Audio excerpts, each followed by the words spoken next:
Good morning to you all, and welcome to the third day of the National Security Symposium, where we'll have two sessions before lunch. The first session, titled The Compounding Effects of Global Shocks on Trade, Supply Chain, and Debt Trap, Strategic Options for Africa, to be moderated by Mr. Antoine Kajangwe, a trade and investment policy professional with the Ministry of Trade and Industry in Rwanda. He has served as the Director General in charge of trade and investment since 2020. Antoine oversees the ministry's domestic and international trade and investment related policies, intellectual property rights, downstream petroleum and consumer protection and competition policies. Antoine is also the ministry's chief trade negotiator and a senior trade official.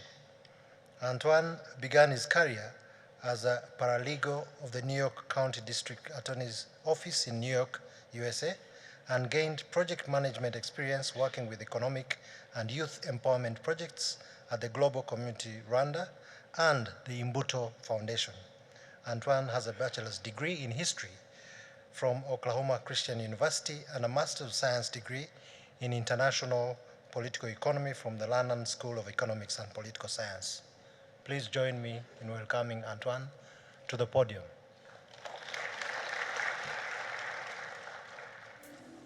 Good morning. Thank you, MC Brigadier General Guivanga, for that introduction. Honorable ministers here present, service chiefs, distinguished ladies and gentlemen, all protocol observed, good morning once again. My name is Antoine Kajangwe. I'm the Director General in charge of Trade and Investment at the Ministry of Trade and Industry, as has just been introduced. It's a pleasure for me to moderate this next panel on the theme, the compounding effects of global shocks on trade, supply chain, and debt trap, the strategic options for Africa. Allow me to first provide a bit of context and background to this topic. It promises to be a truly exciting and interesting discussion. Since 2020, the world and Africa seem to be facing down one global shock after another. First, there was the outbreak of the COVID-19 pandemic, which led to the loss of hundreds of thousands of people across the globe. Economies ground to a halt as trade and economic activities slowed. Responses by governments to address this dual health and economic crisis was exacerbated by fiscal expansionary policies to fast-track vaccine production and stimulate national economies. Just as we thought we were getting a handle of the COVID-19 pandemic, the Ukraine-Russia conflict in February of 2022 resulted in far-reaching implications affecting global trade, commodity supply, and led to unprecedented inflationary pressures on various economies. In the same year, 2020, the Houthi rebels intensified their assaults in the Yemeni civil war, targeting shipping routes in the Red Sea, which further affected supply of petroleum products and fertilizers and other commodities, further disrupting supply chain and logistic chains and deepening an already fragile global economy. Finally, the outbreak of the conflict between Israel and Hamas in October of 2023 has also threatened regional and global security, potentially impacting global trade and supply. Throughout these crises, governments and the private sector have sought to contend with the multiplicity and overlapping shocks, mostly from external factors. But in all of this, countries are also facing their own internal shocks. Yesterday, the panel on environmental measures and climate change highlighted just what some of these internal shocks can be. Notably, countries have had to borrow extensively to be able to address these compounding shocks. And the effects have led to countries to become more debt distressed, eroding their fiscal space and requiring sound debt management and sustainability mechanisms. So these compounding effects seem to be pervasive, seem to be consistent. And it's incumbent on us in Africa, in security organs, in policy organs, academia, to try and address these issues, and the private sector importantly, to try and address these issues through strategic options of how do we guard against external vulnerabilities while ensuring resilience of our economies. I have a very distinguished panel today to help us delve into these discussions and to help set the stage for how Africa can better prepare and better preserve against these external vulnerabilities. So as I introduce my panelists, I'll invite them to come on stage, and I'll ask that you help to welcome them to the stage. First, allow me to introduce the Honorable Minister of Trade and Industry of Rwanda, Professor Jean Chrysostome Gabitsinzi. Professor Jean Chrysostome is the Minister of Trade and Industry. He's also a former state minister in the Ministry of Agriculture and was also the chair of the Parliamentary Audit Committee as a member of Parliament. Welcome, Minister. Next, allow me to introduce Dr. Donald Kaberuka, the chairman and managing partner of Southbridge, which is a financial services firm. He's the 7th president of the Africa Development Bank and special envoy of the African Union on Finance. Dr. Kaberuka is also chair of the Global Fund from 2019 to 2023, and also served as the Minister of Finance for Rwanda. Dr. Kaberuka, welcome to the stage.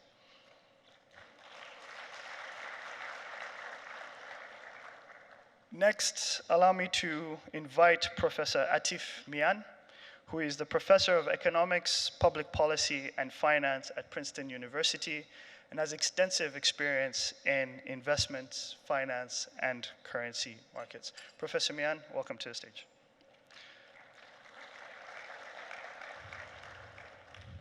And last but not least, allow me to invite Mr. Tony Stenning, the Regional Managing Director of Africa Global Logistics, which is a firm affiliated with MSC in Paris.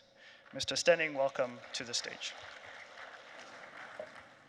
Our panel will be composed of these 4 distinguished panelists. 2 panelists have given their excuse.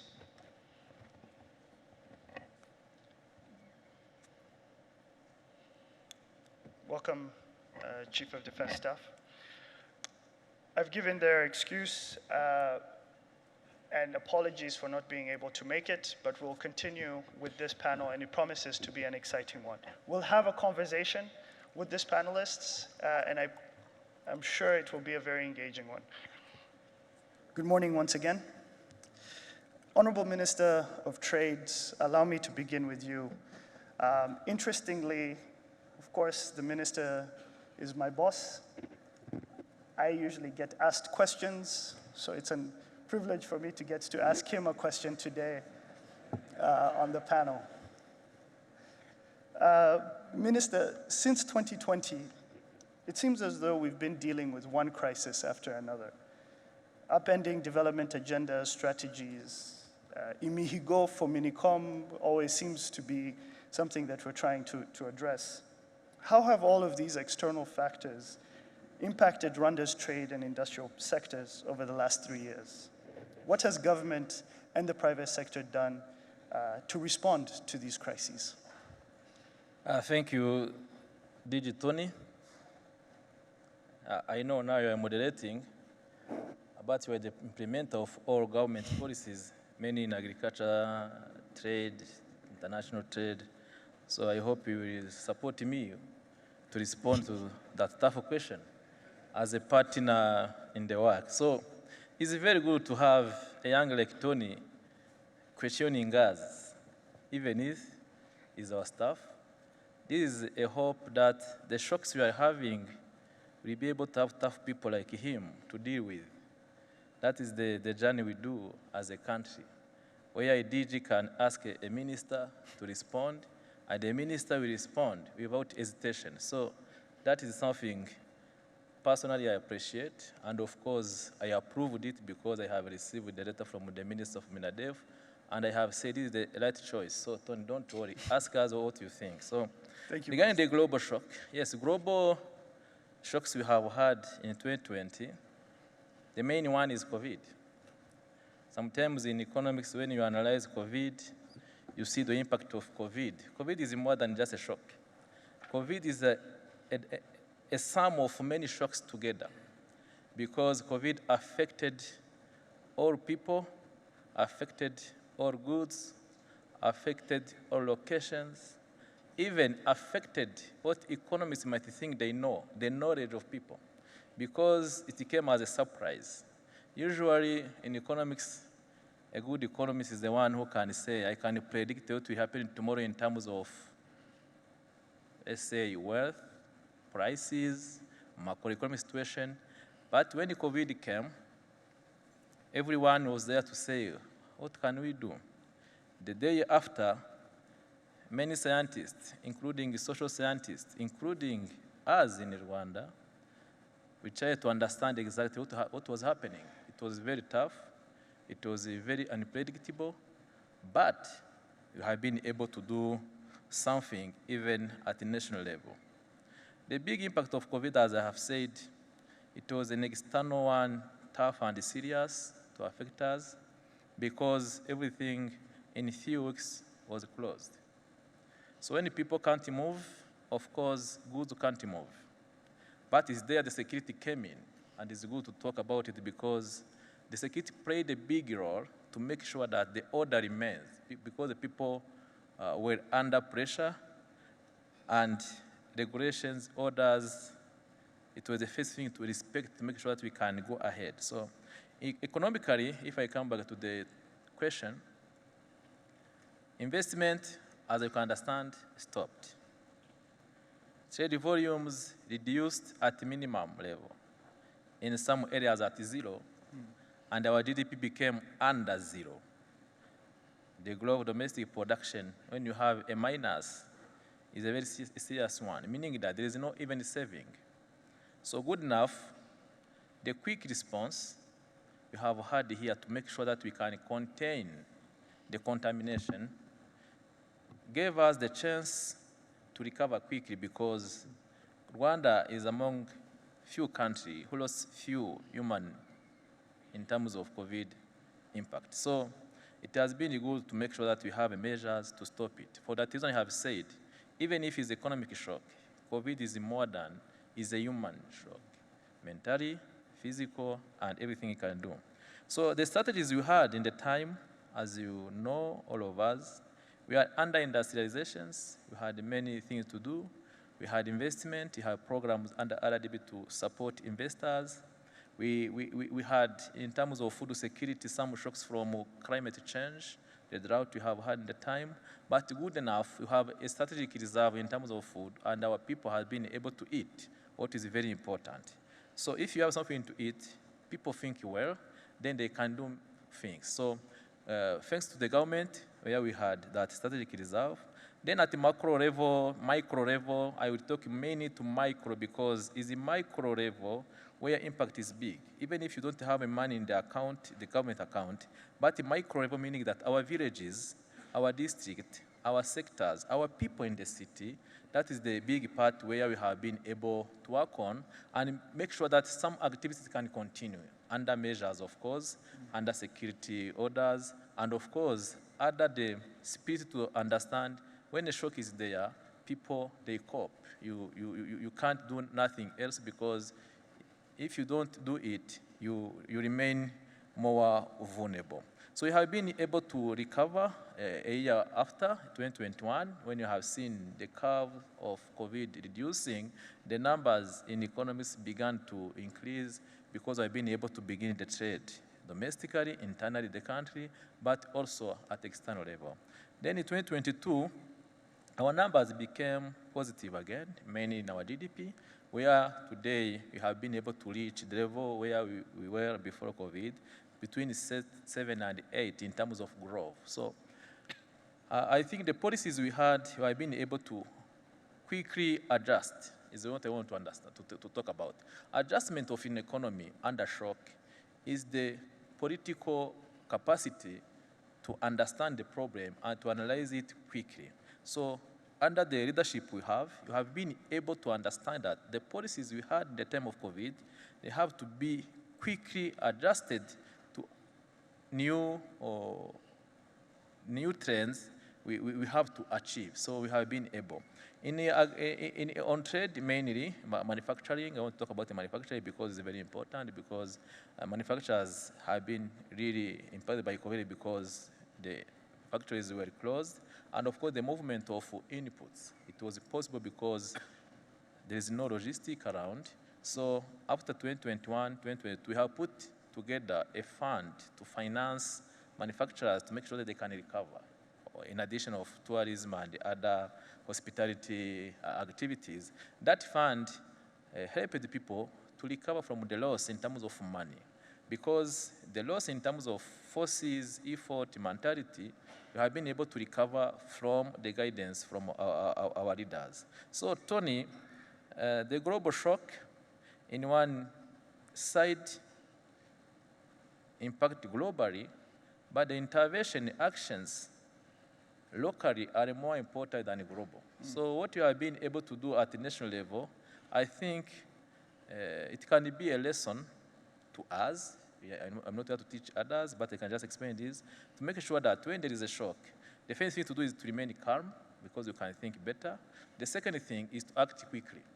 So we have been able to act quickly, and today as today, we are able to talk about good progress. The last one I want to talk about is coming from the behavior in terms of shocks.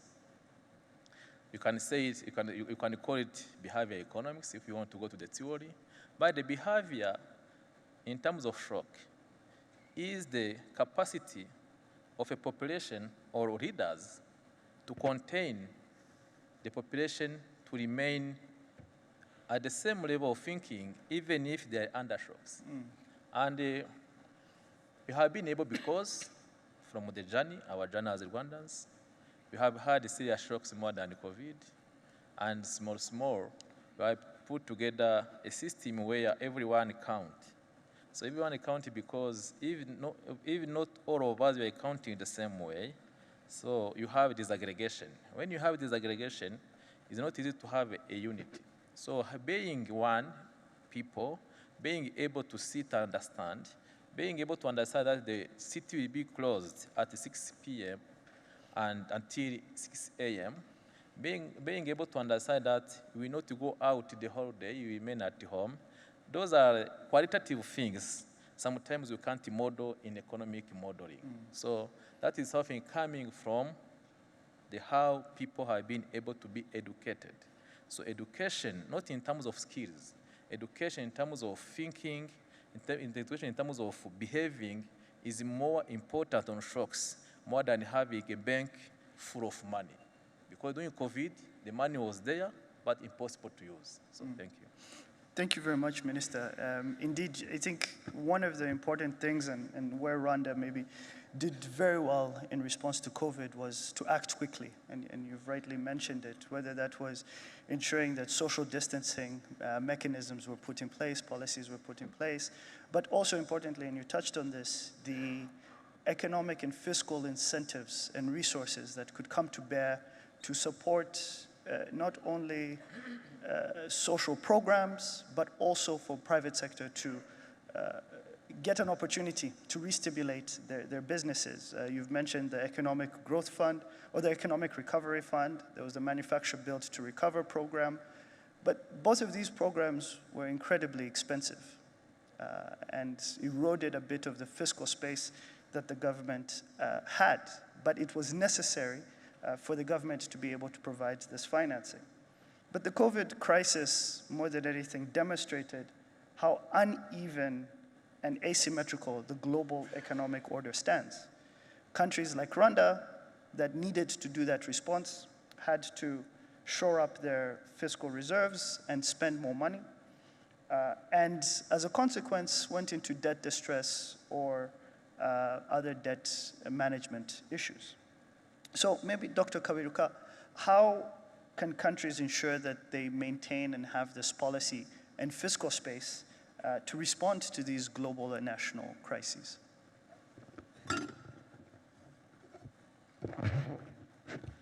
Good morning. Thank you for inviting me, first of all. I really appreciate being here for a second time. And I'm happy to see a number of colleagues from African countries here as well. I think the problem has been framed very well by the moderator and the minister. So, what is the problem? So for the first time maybe in 50 years, we have a crisis which is composed of several crises in one. They are synchronized. They come on top of pre-existing problems we had, like security in the Sahel, like climate change. And then for the first time, this not being said enough, we in Africa were used to deal with crises which are mainly internally generated. But this was the first time we're dealing with a combination of external problems at the same time. Now, I would like to be helpful to your audience by trying to explain how this works. Because for rich countries, it's not a problem. The word they used was, we shall do whatever it takes to deal with the issues. This is the governor of the European Central Bank. We shall do whatever it takes. So they could print money, they could borrow money, but we didn't have that same capacity. So for many African countries, really the response was austerity, deepening poverty, or some degree of borrowing.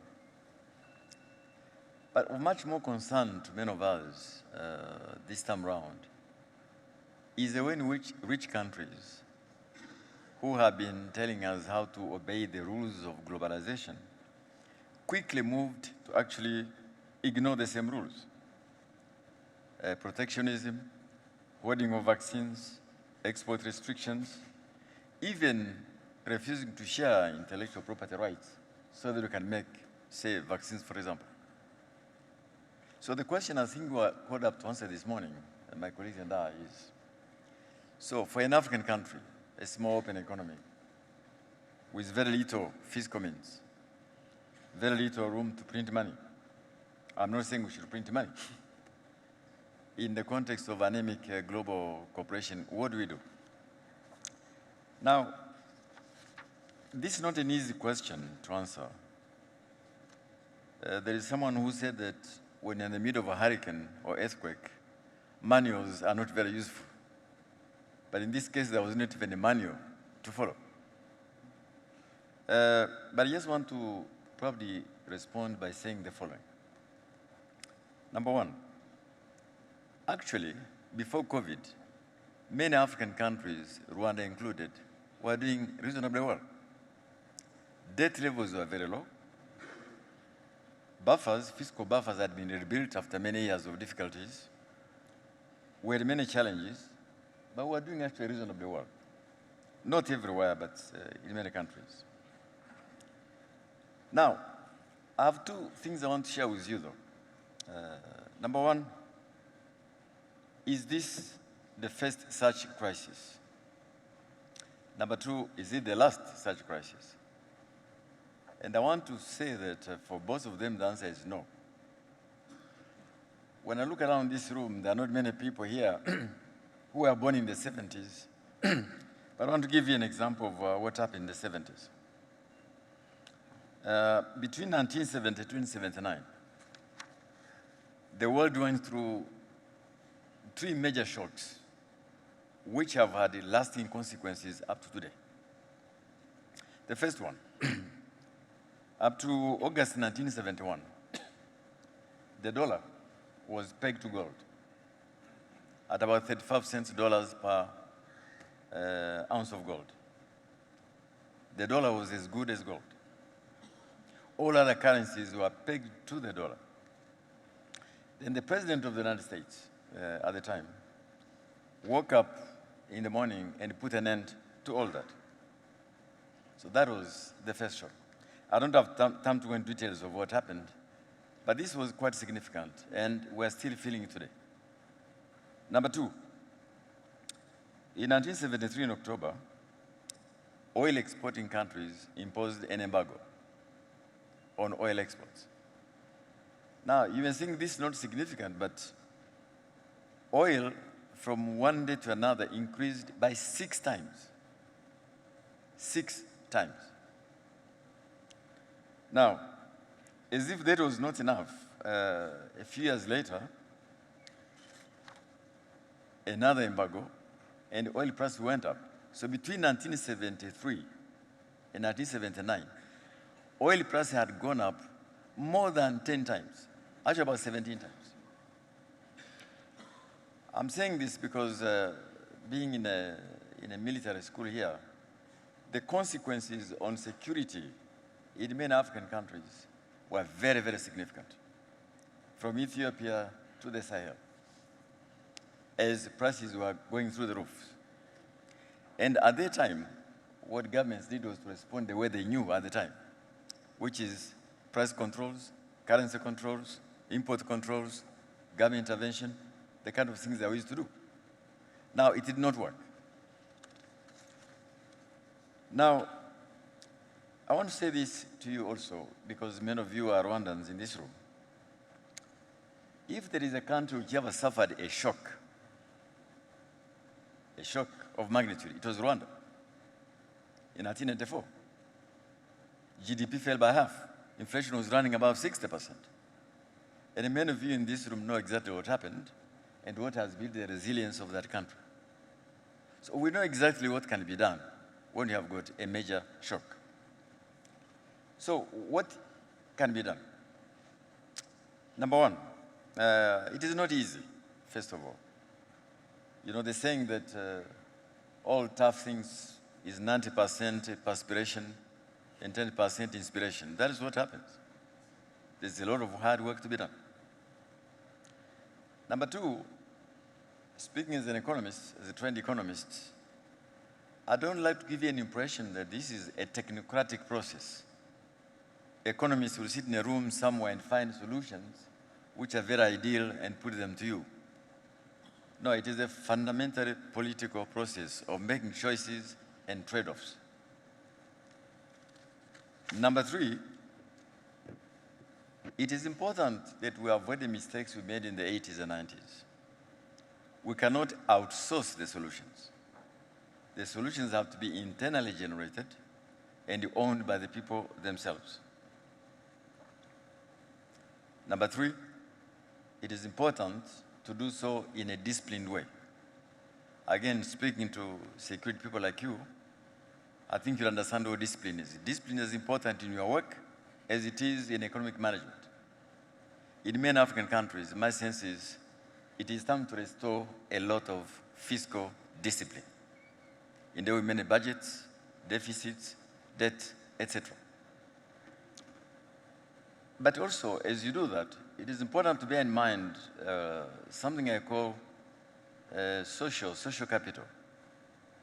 As you make tough decisions, you make sure that you do so fairly, equitably, finding protection for those who are least able to cope.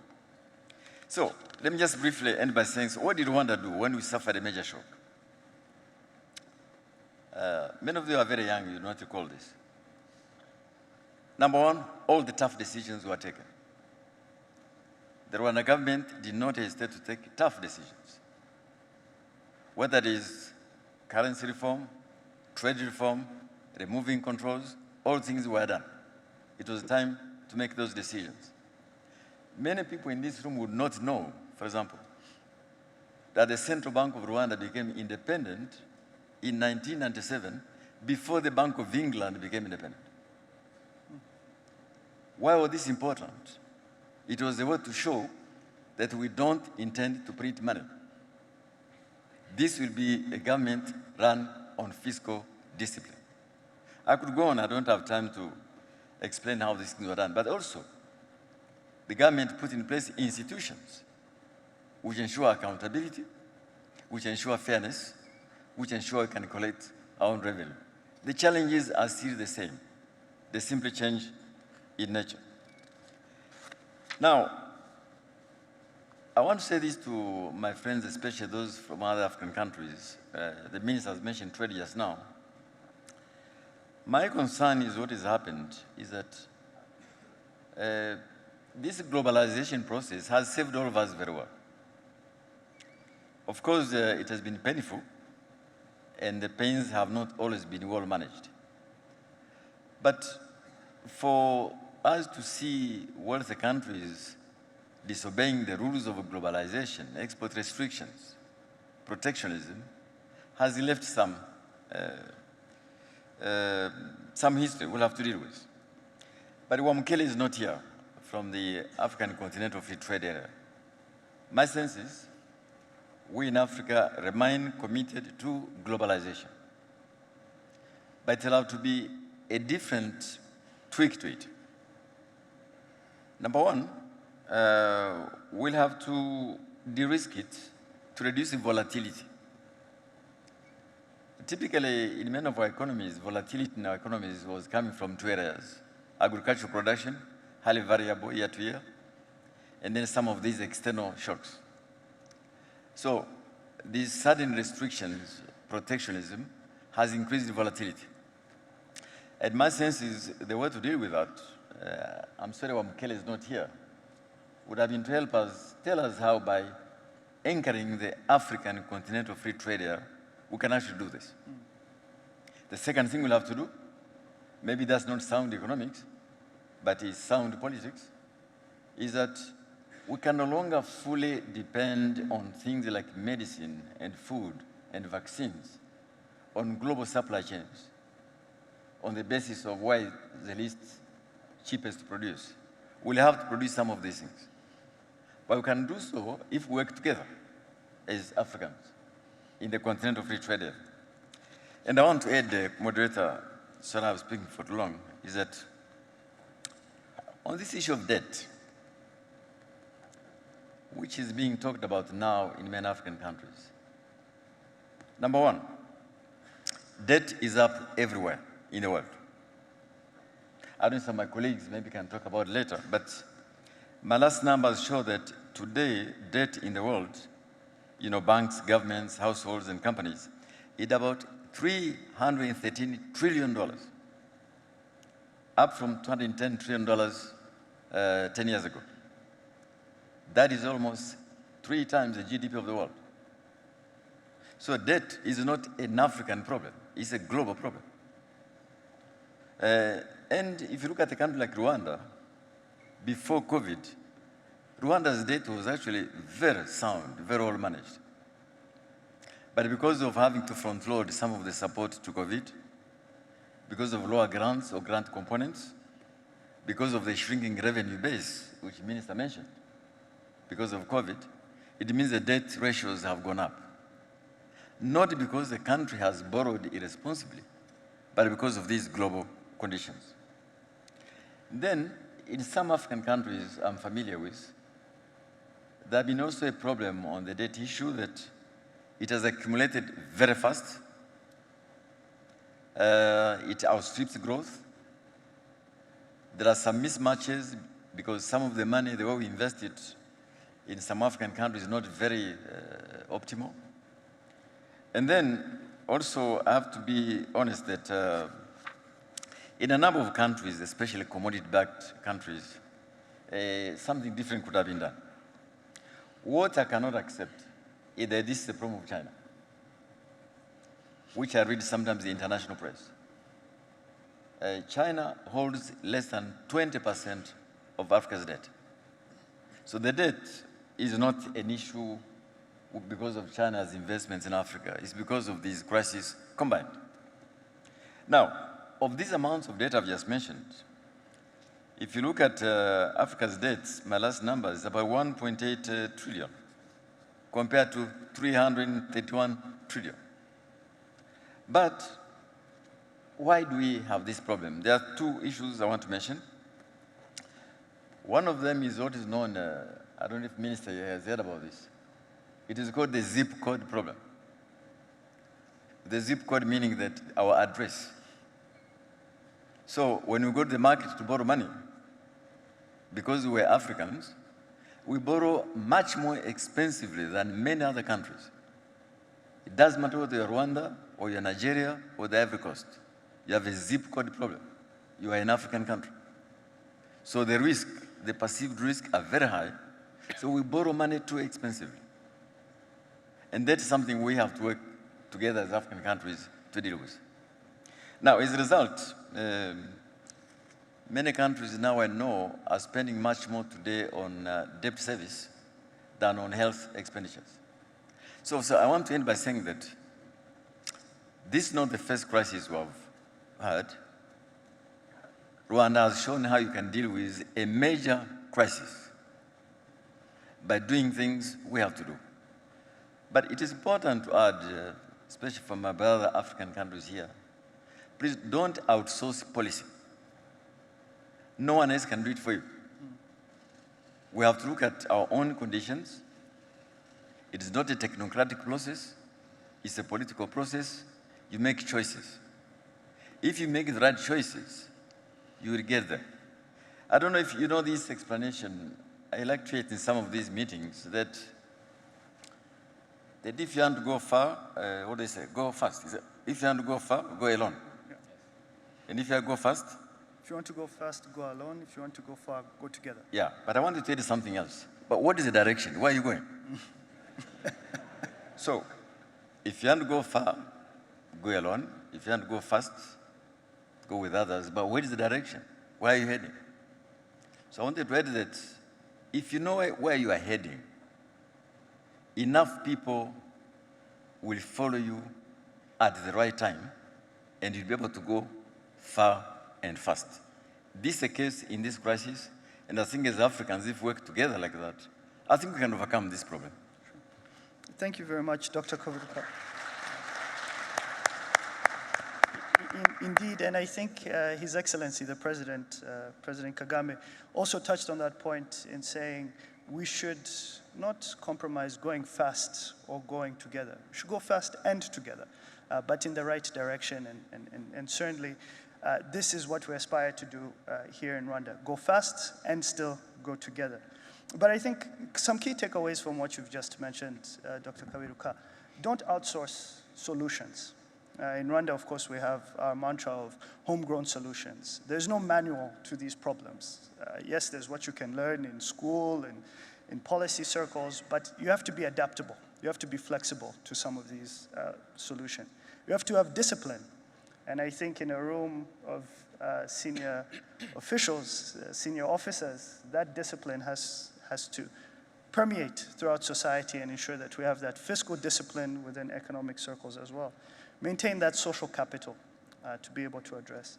And then the opportunity of the AFCFTA. You're right, Wamkele Mene could have responded to this, and maybe we'll come back to this element of what the AFCFTA can do to entrench and become a strategic solution and an option for Africa. But there's one point that you touched on, and I want to bring in Professor Mian on this, which is this resumption or this growth of protectionism once again within the global economy. And there seems to be a clear shift in the economic dimensions of geopolitics. Global powers are working more actively to protect their own supply chains. We saw this very clearly with the supply of COVID-19 vaccines. And they're designing more active industrial policies. I mean, we see today semiconductor industries being more and more protected. How can African countries think about their economic future in terms of designing their own macroeconomic policies and protecting their own interests? Professor Mian. Thank you, Antoine, and it's really a pleasure to be here, so thank you for inviting me. I want to talk about, as you rightly said, industrial policy is back in fashion. There's a lot of discussion about it in the Western world. But the reality is industrial policy never never left us. It was always there. We were just not talking about it as much. So I want to talk a bit about the idea of industrial policy from an African perspective. And perhaps we can broaden that conversation a bit by talking about the growth strategy or the growth policy for Africa and what that means.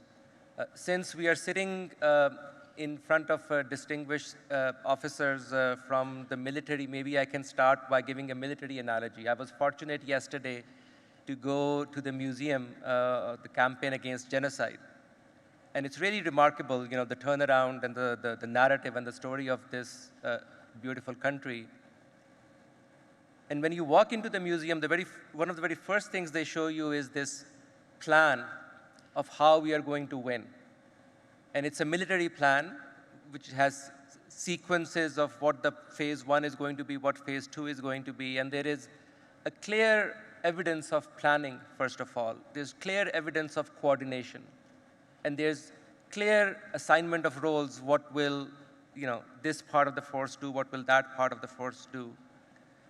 And what is behind the creation of that plan is scientific thinking. This is what you learn in staff college and so on, that there is a science to winning a war. The reason I'm mentioning that is that when you talk about economic policy and when you talk about industrial policy and when you talk about a growth strategy, exactly the same ideas are very much relevant once again. It's about coming up with a strategy, a plan that requires coordination, in this case, obviously, economic coordination across different sectors of the economy. It requires a sense of commitment. There is this dynamic nature to this economy that investors need to know that the plans that we are putting in place today will be followed up and that the environment will be stable for them to invest in and for the economy to grow as has been projected and so on. And all of that is a scientific process as well. And what I want to talk about is just talk about a bit about the principles that should guide us in designing the industrial policy, the plan, so to speak, to win this particular war, which is this fight for prosperity, the common prosperity of African countries and people. I think the very first idea that should be front and center is that growth, at the end of the day, it is fundamentally about domestic productivity growth. And domestic productivity growth, in simple terms, refers to expanding and building on the capacities of the people and the way people organize themselves together, which leads to the creation of firms and industries and businesses. But there's a very important role of government in all of this. And that's what has been increasingly been emphasized now, even in the West, but it's especially true for countries in Africa, because you're trying to create something that doesn't really exist right now, including markets, including institutions, and that requires an active government participation. But the very first thing to focus on is this idea of domestic productivity growth. And when you approach the question of industrial policy from that perspective, there is a term economists use, which is to think carefully about production networks. And production networks is really about the other piece of the title of our meeting today, which is supply chains. Production networks is about how the network of production connects one sector with another. And you need to take that into account when you are designing where to intervene first, how to sequence the investments and subsidies that you may be deciding on. And there, the one important core principle is that when you're thinking about industrial policy, you want to intervene first in areas which are the most fundamental from a supply chain perspective. And what does that mean? What is the most fundamental area from a supply chain perspective?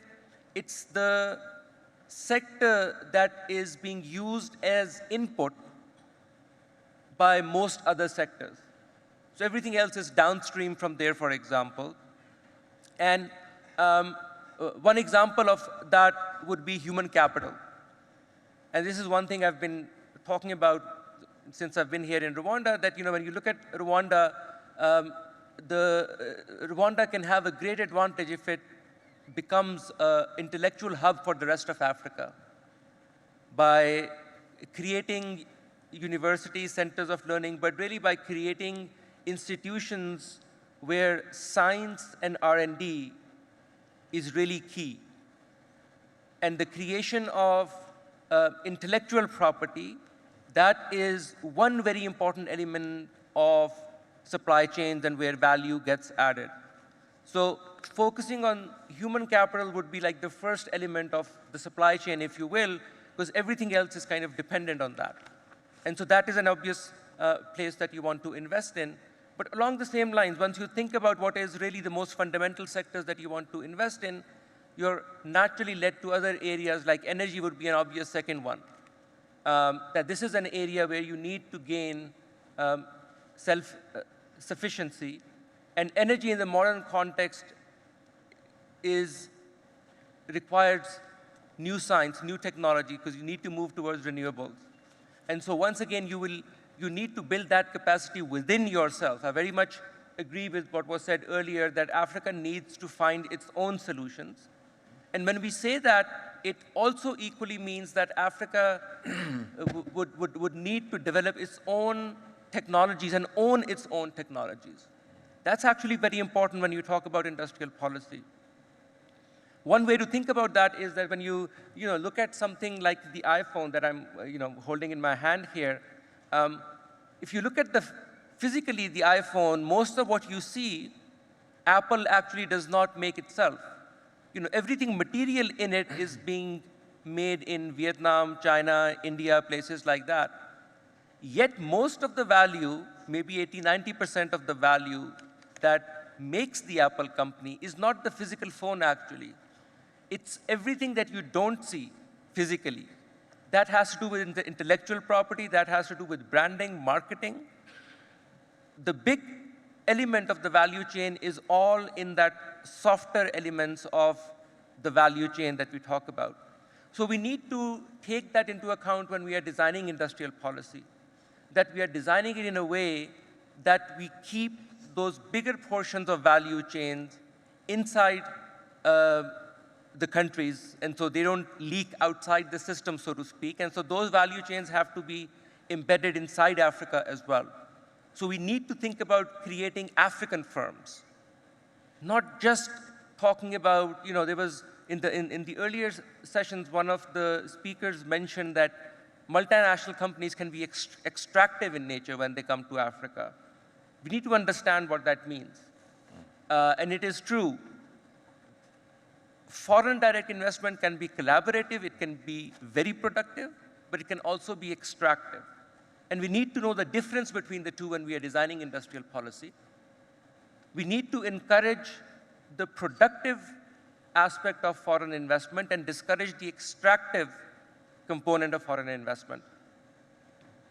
Now, one of the elements when you start thinking about what that means, and this sort of starts moving us from supply chain and industrial policy into the other topic of the conversation today, which is about financing and debt. Let me say something which might sound a bit provocative, but it's true as an economic principle. And that is that at the system level, at the country level, at the macro level, countries like Rwanda, other countries in Africa, they are not short of money. They are never short of dollars. If you have that mentality that you need to just finance something from the World Bank, from New York, to get things going, that's wrong. And the reason for that is it goes back to the very first principle I talked about, which was focus on domestic productivity. The basic rule is if you can make it, you can afford it. That's what it means. So it's not that someone needs to give you dollars from the outside and then only then you can become rich. That's absolutely a false notion, actually. You only have to look at the Chinese experience to understand what that means. Remember this remarkable success that China had. They never borrowed a single dime from the rest of the world in that process, in net. In fact, China continued to lend to the rest of the world while it had that incredible growth. And you have to ask yourself, how is that possible? Precisely because of the logic of what I said in the beginning, that they focus on domestic productivity growth first. and design an industrial policy around that. Again, that's a very big topic of conversation. But because we will talk about the question of debt, I want to make this point very clearly that countries are never short of financing in that sense. What they are short of is that they don't have the capacity and the ability to build stuff, which again is domestic productivity. That's sort of the broader technical term that we use.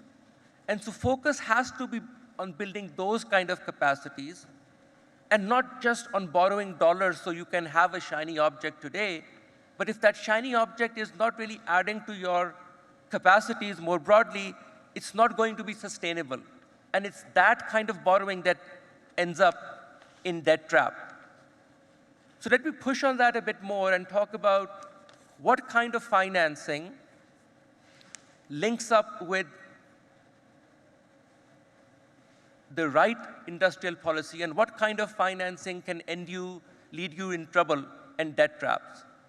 The key element of financing that should be encouraged is the one that is not about the dollars coming in. Remember, you never, as I said, you never need dollars. It's not the dollars you are borrowing. The reason you may need financing is because what you're really trying to get through that financing is foreign technology, foreign know-how, foreign management skills. That's what you're really trying to import. You're not really trying to borrow in that sense of the word. And that has to be front and center when you're deciding and when you're designing your foreign direct investment policies. You have to be very active, proactive about defining the nature of sectors, and that's where production networks will come in. All those ideas of how you sequence things, what sector you need to invest in first. You need to be very careful about how you open up to capital markets. You need to open up to those sectors first, which are going to be the most productive for your people in terms of expanding their productive capacity. So for example, you might first open up in the manufacturing sector. You might first open up in importing technology that will allow you to manufacture chips, that will allow you to initiate your own sectors in artificial intelligence, in the energy space, in those value chains.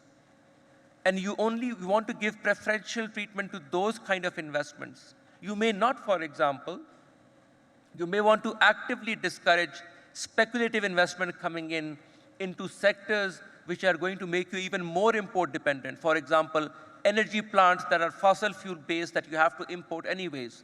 You don't want that. You don't want real estate investment that is only speculating largely on value of land going up. You don't want that. Because tomorrow when that money tries to leave your country, you'll have problems that Ghana and Zambia saw themselves in just in the past couple of years because of COVID shocks, rising interest rates, and those kind of shocks, which are always going to be there. There's nothing new about COVID from that perspective. Major global shocks are always going to be there, but it's up to the African countries and Africa in general to design policies which are resilient to those kind of shocks. And for that, they have to be based on those kind of first principles that I tried to highlight. I'll just end in the last minute on just one other aspect, and then we can proceed further if there's a second round of questions, which is on this question of trade. One important realization that African countries should have is that the experience of Korea and other East Asian countries of export-led growth, things have changed since then.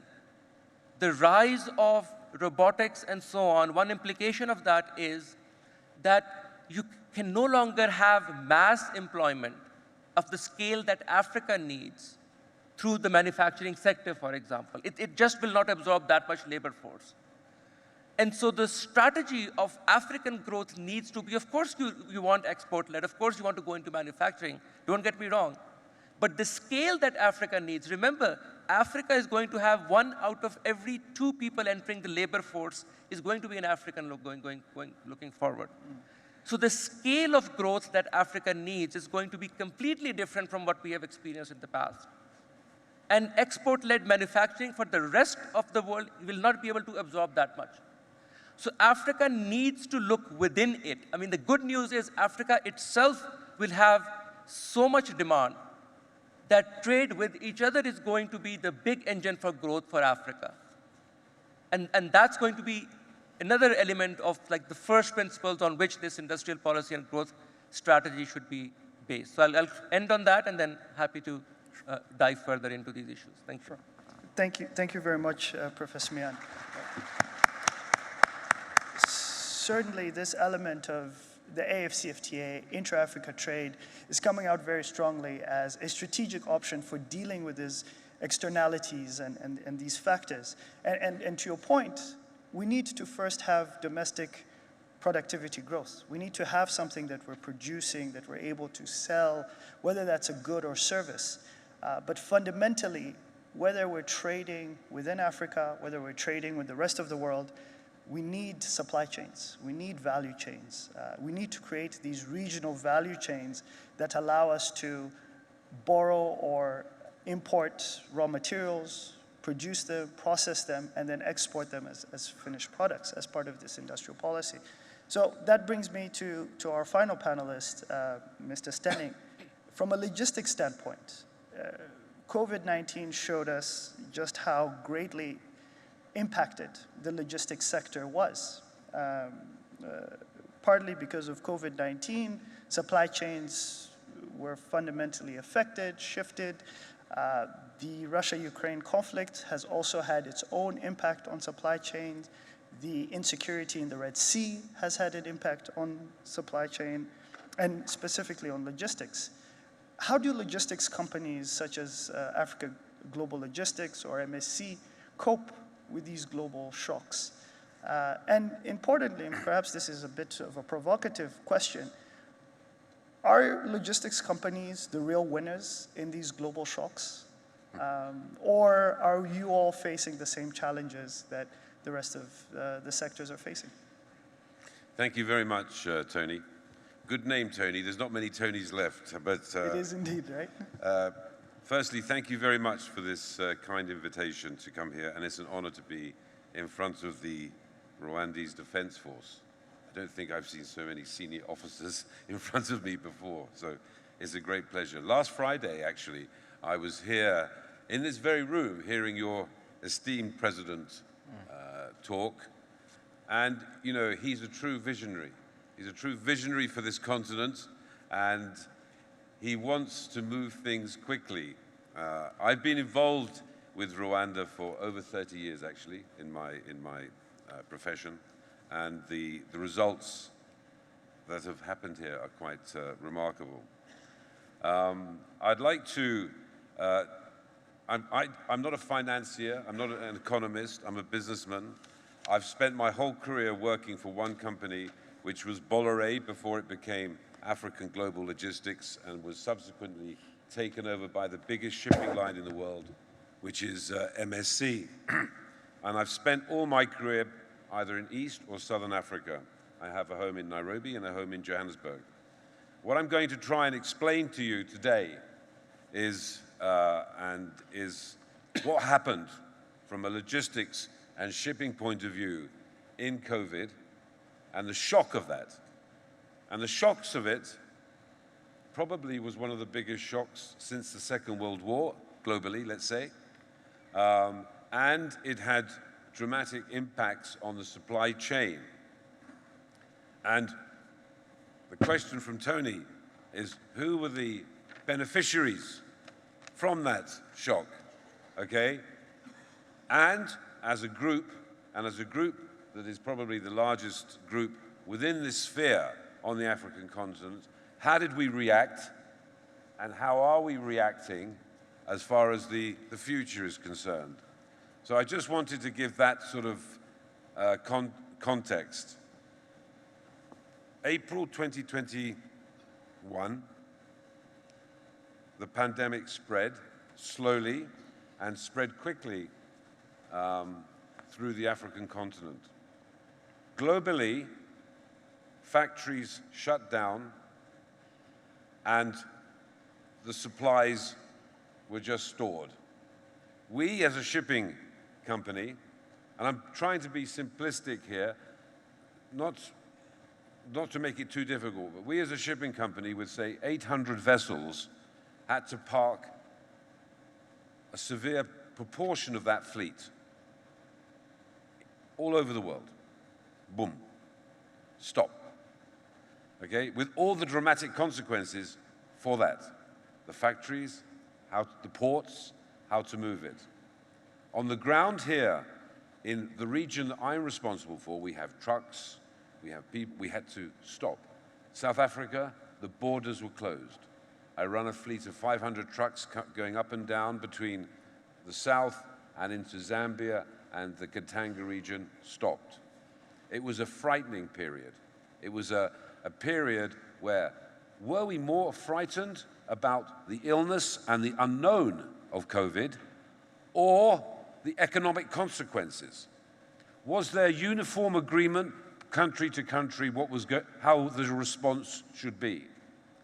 It was a very erratic and fearful period as those months moved forward. So, in terms of the supply chain, goods didn't move, vessels didn't move, trucks didn't move. And it took, and the stocks were building, but only the stocks that were there. As the demand in the months ahead started to reappear, there was simply not the capacity to move that volume as quickly as it needed to be moved. I give you some examples. Everybody knows about the masks that were worn. We moved charters and charters and charters from China to Europe, from China to Africa, of health equipment to assist people. But that took capacity. It took capacity. The ships could not just be started. And what happened is Africa, in this demand, did not get a priority. So where was the priority being driven? The priority was being driven east, west predominantly, east the States, very much so, and this continent did not receive, from a logistics point of view, easy, quick solutions. Then what happened? To give an example, a container was operating from, let's say, China to the East African coast, 1,500, excuse me, at say $1,500 a box per TEU. This rose 5,000, 6,000, 8,000, 12,000 as the demand increased. And the ships started to move at a price to the African ports. Did the shipping companies do well at this time? Yes, they did, to answer your question. It was a moment when all the three or the major big shipping lines substantially made profits and made the decision from those profits to diversify greatly from purely the liner activity. Hence, we can say the acquisition of Bolloré. So the world's trades was very, very uneven. Another example is we move a lot of commodities out of this country. If you are dealing with commodities, you need to deal with a certain element of certainty. Therefore, the situation, because you weren't getting the vessels in, whoever paid the most managed to get the space.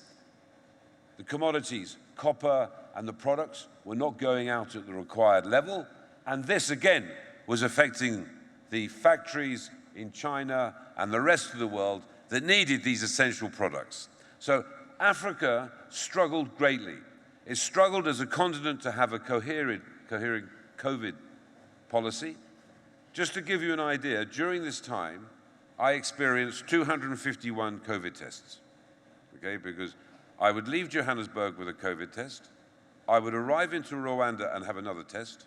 I would go into the hotel and wait for 8 hours before I could leave the hotel, okay? I mean, it was complicated to move. It was complicated to have a clear way forward. And we lived through this. Another project that we were involved in was the big pipeline project. We are involved in it from Lake Albert to Tanga. The famous oil from Lake Albert in Uganda, which has been talked about for many years, which is happening. And we're bringing the goods and doing the logistics for this huge, huge project. Because of COVID, delays, because of the Ukraine-Russian war, huge delays, and price of steel, it was delayed and delayed and delayed at huge cost. I'm happy to say it's proceeding. We've handled, I think, 5 or 6 of the big vessels now, so things are going on. So we are in a very fragile world, and Africa feels the shocks at the end of that, okay? And the price is paid is for the people that don't have money, who don't have the opportunities, and they suffer the most. The poorest suffer the most. We as a company run ports. We're the biggest port operator on the West Coast in particular. We run railways and all the wide range of logistics services. How do are we just businessmen seeking opportunity, or how do we help the process of stability on the supply chain? It's a very good question, and it's a question that we ask ourselves deeply and often. So, Africa is a priority for us in the sense that we are represented in most countries. We have 23,000 staff on this continent. We have a long, long history on this continent. And when I was here last week, and our group was here last week, at the CEO Forum, you can see where it's going, and that we have to be part of that. And I just, as I was listening to the professor next to me, who's far more knowledgeable on facts and figures than me, okay? But one fact is very true. The population growth and the number of people and the percentage of workforce globally that will be of African origin is going to be substantial and will change not just Africa, but in my view, change the world and often how we're going to work in the world. So we need to, and we do, engage in this. The logistics business, this is the last frontier. Africa is the real last frontier to make a difference. And we say logistics, that's pretty boring. No, it's not boring, because yes, many things have collapsed over the last 30, 40, 50 years with regards to logistics, but it's being rebuilt. Whether it's infrastructure, it's rail, it's ports, it's making it happen in a seamless way that improves the level of service, and most importantly, improves the cost and competitiveness. And if the continent, and I talk about the continent like that, but because there's 54 countries, but I'd have to do it in this sense. The competitiveness of Africa, the human capital of Africa, will drive efficient logistic chains, and it's absolutely critical. So we live in a world of shocks, and logistics is also geopolitical. I'll give you an example. Lobito. We secured the Lobito port 2 months ago in Angola, a port that for many years moved a lot of the copper into the European and the American markets. Due to civil unrest in Angola, in Congo, woof. The railway line has been rebuilt up to the Congolese border and is being renovated on the Congolese side now. Why did we make this move? Firstly, we're in business and we believe that Lobito is a good prospect as a port. It's a very good port, actually. But to balance the trade between the East and the West and the geopolitics that's going on with mining and mining supplies, it's necessary for the Western governments to have an access other than Dar or Durban to move their products out. And they will support Lobito. They will put the money in and the investment to make that work. And we follow that. So it's an exciting time. There are many challenges going on. Many, many challenges. And I hope I've explained it. The Red Sea is the new one. It's not as bad as COVID. It hasn't had the price impacts, but it's caused another problem because all the vessels, or the majority of the vessels, and there's 3 major shipping lines in the world that dominate 75% of the container market: CMA, MSC, and Maersk. And because the vessels are going around the Cape, that means it's taking an extra 2 to 3 weeks. That extra 2 to 3 weeks is costing a lot of money, and it's delaying the supply. And which are the countries that feel that pain? The ports of Djibouti, the ports of Berbera, the ports of Mombasa, the ports of Dar es Salaam, the ports of Beira, and the ports of Durban. So the Red Sea crisis has that impact. Yes, what do we try to do? We try to do transshipments in different ports to get the supplies into Africa. And I would just like to touch on a point about Rwanda. Rwanda is right in the heart of the country, of Africa. It's right in the middle. It relies on so many other factors to get its goods in and out of. And it desperately seeks a sea solution. And I know that's the vision of your president. How can I control my goods coming in and out of this country? And in this regard, we had the pleasure of working with your government to see if we could provide solutions for the Rwandan state to have stability. Because on supply chain, you need stability. Thank you, Tony. Great. Thank you very much, Tony.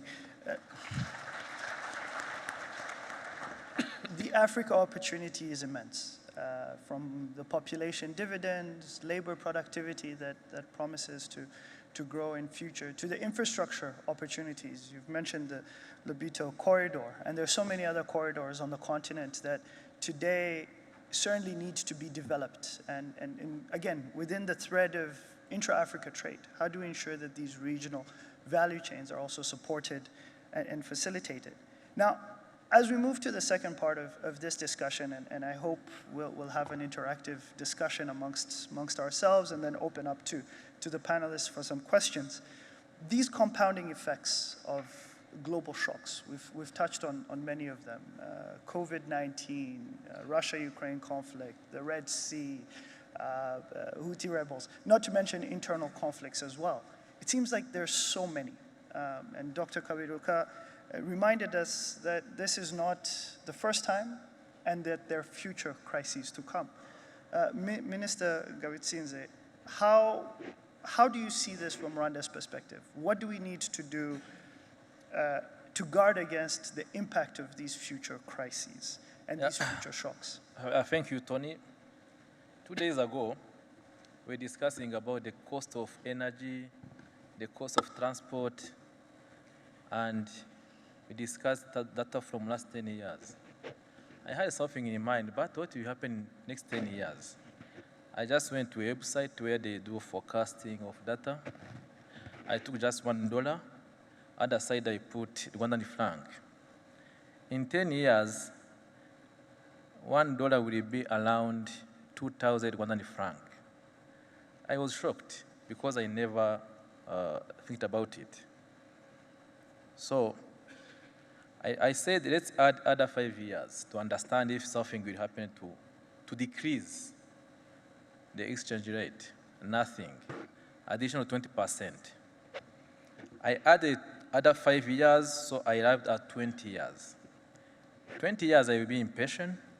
I will be in the beginning of my pension, meaning that my pension will cost more, double of the cost of today in terms of living. So those shocks sometimes they're not counted.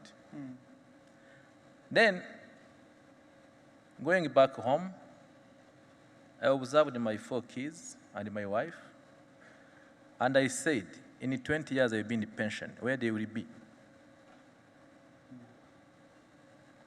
I avoided to say something because we have been taught to believe positively, but the numbers out here, they are really negative.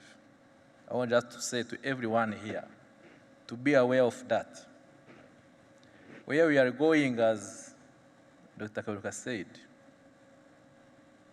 we are going where we have many shocks, and it's unfortunate we just focus on external shocks.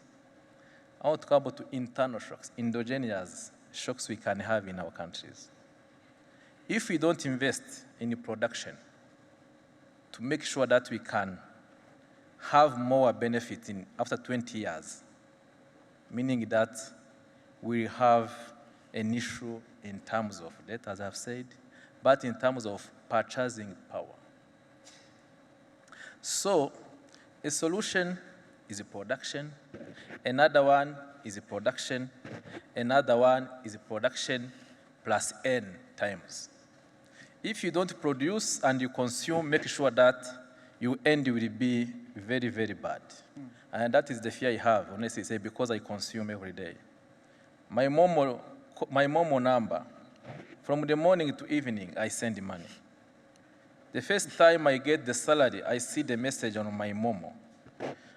1 hour after, I have a list of food items to buy for the home. I have a friend who has a wedding. I have something to drink in the evening because I drink something. I want to buy a nice suit. I want to impress people that I'm good, I'm happy, but at the end, I'm suffering inside because I know in the long run, I can be miserable. I want to avoid to everyone here to become miserable because the numbers are very bad. So make sure that we invest, officers here, make sure that you produce, because if you don't produce, we pay money we never gain. That is a true story. Let's leave the pessimistic side of me, then you go to the positive side, optimistic side of us. This is political.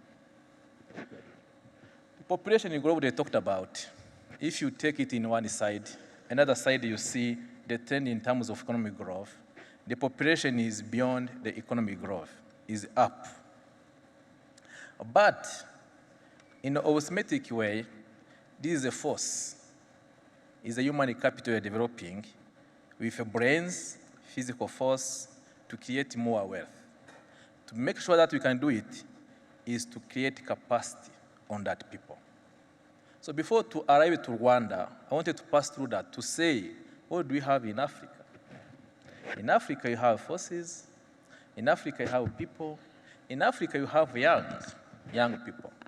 In Africa, in terms of productivity, we are the last one on the list. Another bad situation, but we can reverse this. So, to make sure that we deal with shocks, economic one, because those are the ones we can deal with in terms of stabilizing the economy, as I have said, we have to pass through industrializations. I went ahead, I wanted to see when I received the letter to come for the second time in this conference.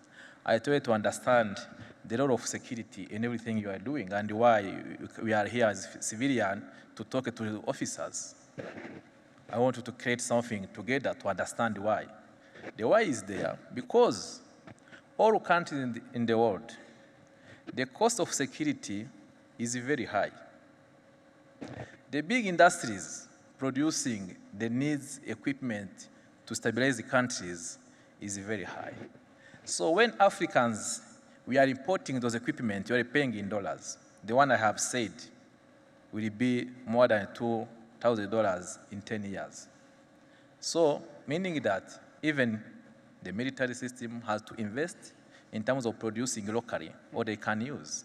So the military system made in domestic way now is made in Rwanda.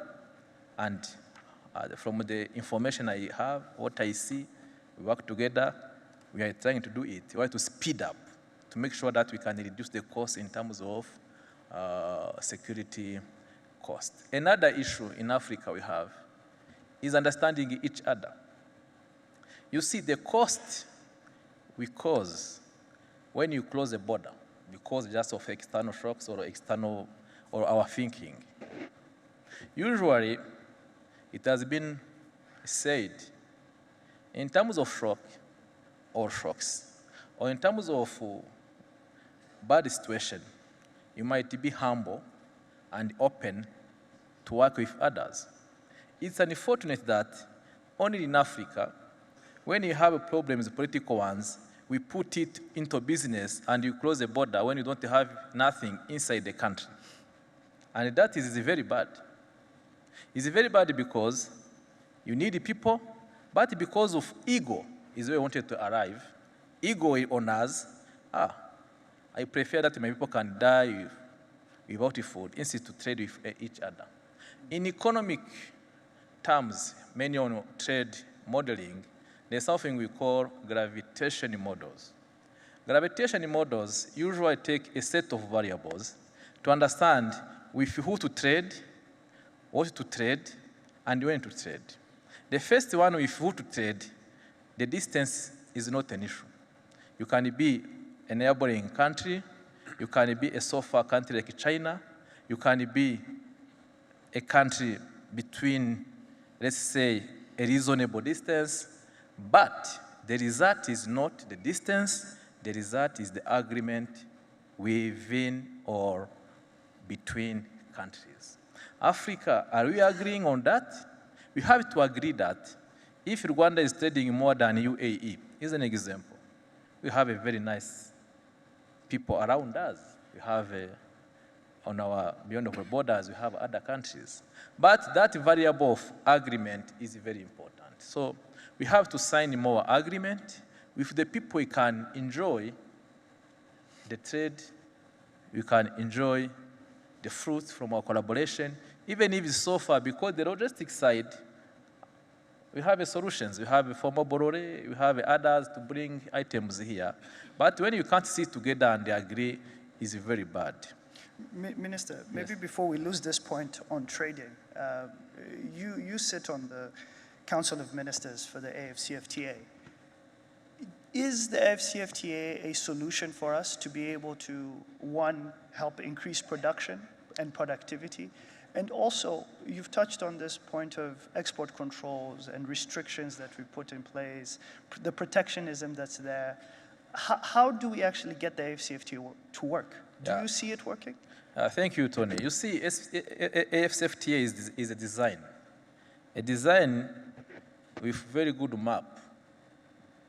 Is a design with good will, is a design with a good narrative, is a design with good laws, is a design with a positive future different of what I was saying before in terms of next 20 years. So let's say that is the ideological platform, but as you have said, we sit in the Ministerial Council, you sit in a technical team. I just want to remind you that. Then we discuss on future actions. So Wamukele is not here, but as you know, in the last 2 years, we have had many ministerial councils because we can't agree. I want to tell you this. To agree to a protocol can take us 3 months, just to agree. Let's take competition protocol. To sit and agree to the text, it took us many months. Do you know why? Because some countries in Africa, our brothers and sisters, they think they're more important than others. That is, I want to give you the true picture. When you sit to the table, there are some who think they can be the ones to lead us on AFCFTA. But the idea around the AFCFTA, we are equal. 54 countries, we are equal. But because now we talk about business and profit, people want to have the big stake, and sometimes we can delay. So, but as you know, 2018, the signature was here in Rwanda because we are willing to work on that.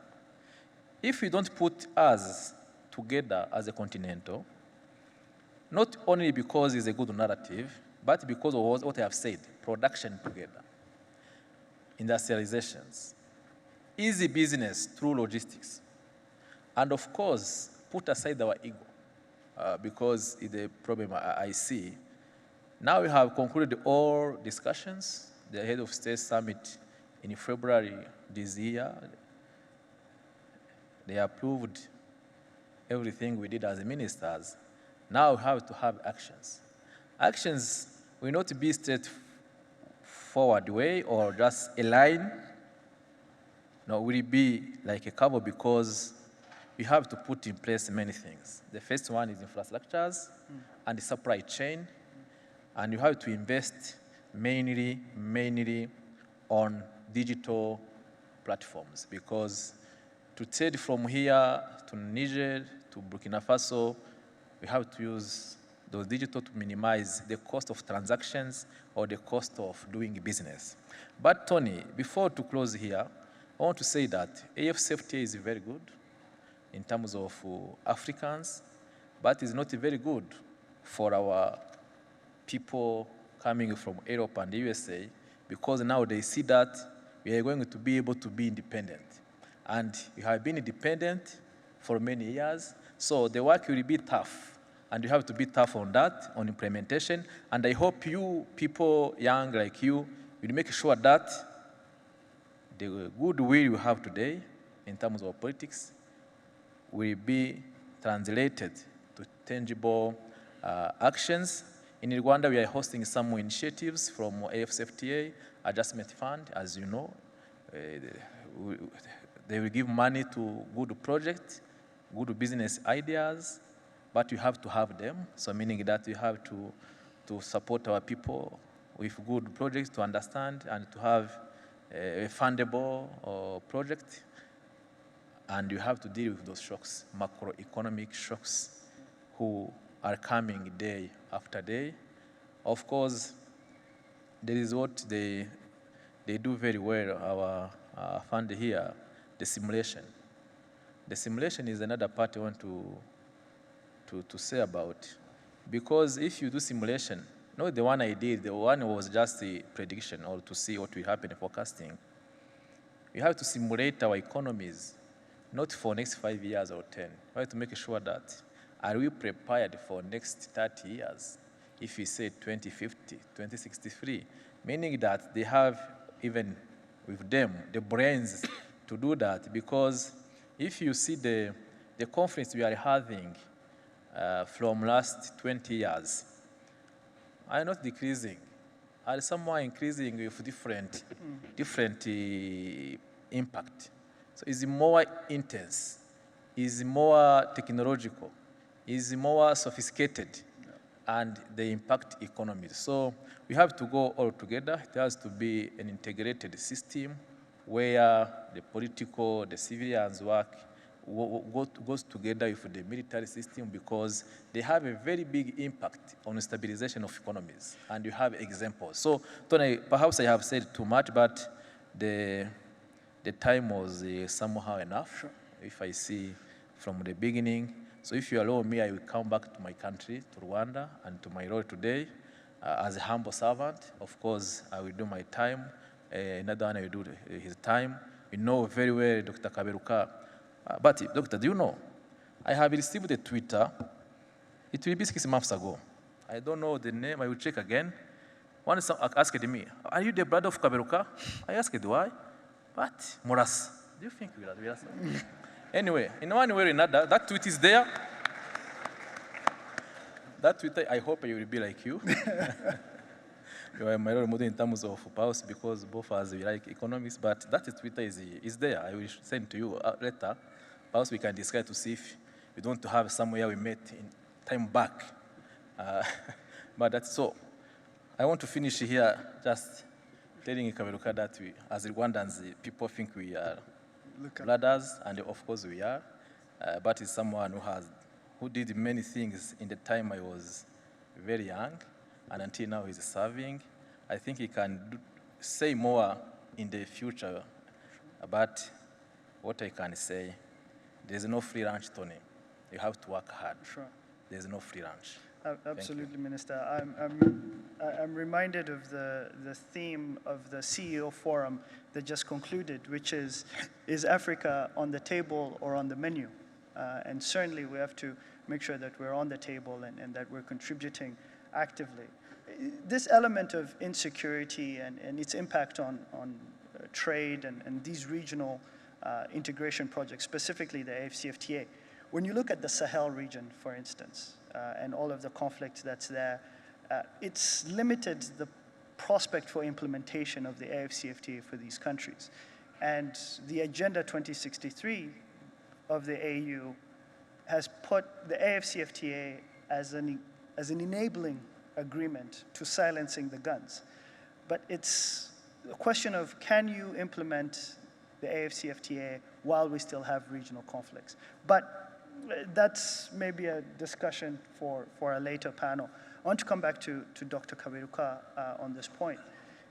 The AFCFTA, one of the protocols, and the minister has touched on this, is the investment protocol, one that is supposed to promote and facilitate and protect investments on the continent.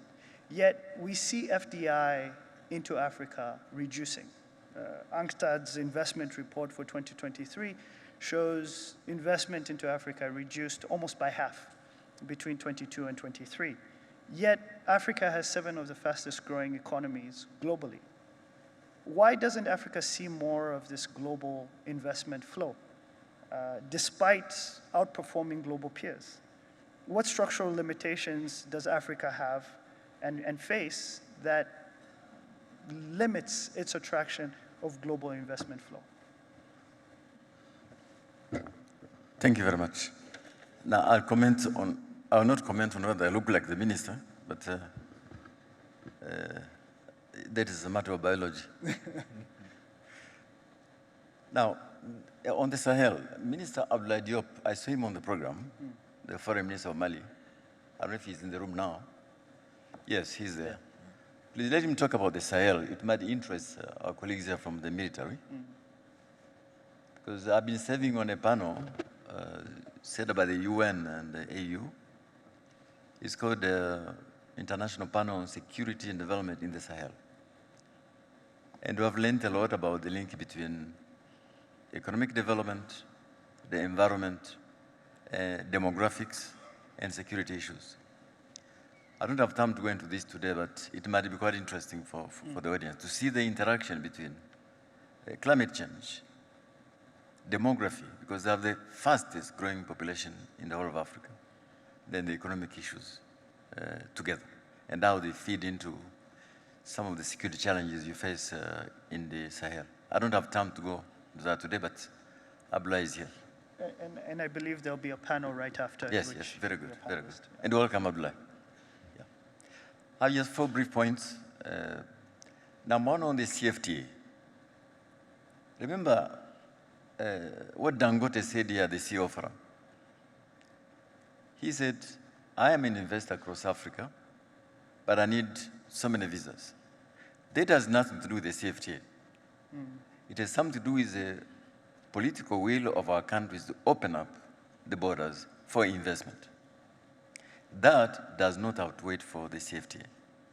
So I think, in my humble view, that CFTA is not simply about lowering tariffs. Tariffs in Africa now what? The weighted average tariffs may be 13%, the lowest have been for a long time. But even when you have lower tariffs, trade is still limited for many reasons, not just infrastructure. Those issues Dangote was mentioning, movement of people, payment systems, standards, these are things we need to work on, especially people like you who work in trade.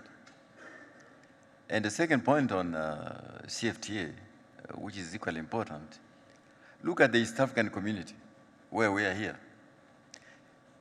You know, in matters of trade, as the two of you know very well, you have several levels of integration. The lowest level is called the preferential trade area. You reduce the tariffs, you don't eliminate them among members. Then you have the CFTA. You remove tariffs among members, but you keep them against others. Then the East African community, we are now a customs union. That is very high up. Then an economic union, eventually a monetary union. So many countries in Africa have actually gone far, far beyond what you have to do in the CFTA. So the real problem, I think, Minister, I want to say to you that with your colleagues, you need to work on those things which actually are impeding trade. It's movement of people, the visa issues, it is payment systems, it is harmonizing investment regulations, but the tariffs, we can handle. Now, second point, you said we are the 7 fastest growing countries in the world, is that right? I don't know about this one. I keep reading it in many places. The problem is growth. I don't know if the professor will have time to mention this, maybe.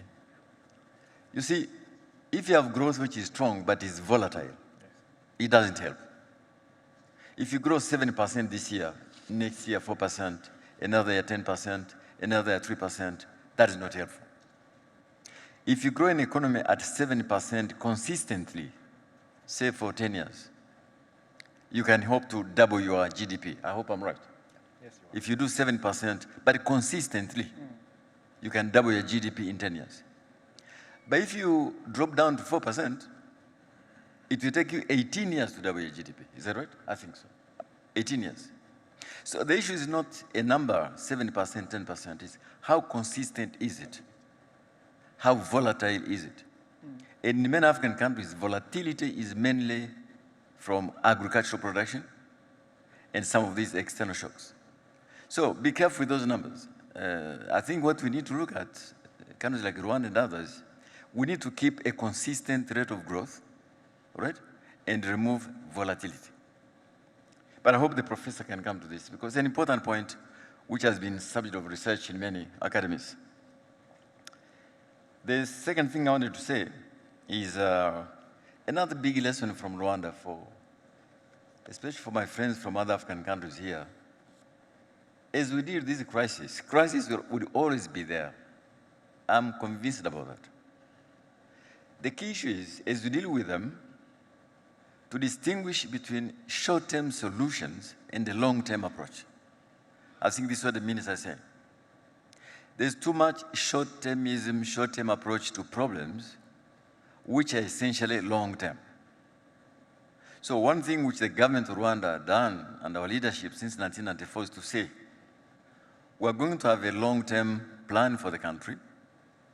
We shall build a consensus around it, all right? Then we can have differences in short-term tactics of how you do things. But you need to have clarity where you're going in 20 years, in 30 years, in 50 years. So the government now has a plan for 2050, so there is clarity, there's a consensus, there's no disagreement.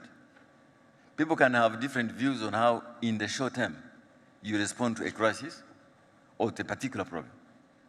And I fear that in many African countries, just too many short-term approaches. I'll give you one. In fact, two, because it's related to your question. So you have a crisis like this, which gives a big shock to your fiscal base. The next thing you do, massive subsidies, because prices have gone up. So you end up in a country like Nigeria, I don't know if the colleagues from Nigeria, where petroleum subsidies were costing the country up north of $10 billion per year. Or in Angola, I think it was about $4 billion per year. Now, these are not subsidies targeted to the poor. They are subsidies available to everyone, rich and poor. These are extremely wasteful in terms of undermining your resource base, and they're not very helpful. So the new government in Nigeria has removed these subsidies. I think it's a very good decision. However, if you do that, you must also figure out a way in which you protect those people who are vulnerable by building safety nets for those who need subsidies. That is the way to do it. But if you take a long-term view, all right, of equity, social justice, you could do something different. I really want to urge that as you address this crisis, short-termism is a risk, but a long-term approach is the best way to proceed. And I want to come to FDA and your foreign direct investment. This is my last point. So frequently the question is, in the past when people say, why is the foreign direct investment not coming into Africa? The answer will be, Africa is very risky. Okay.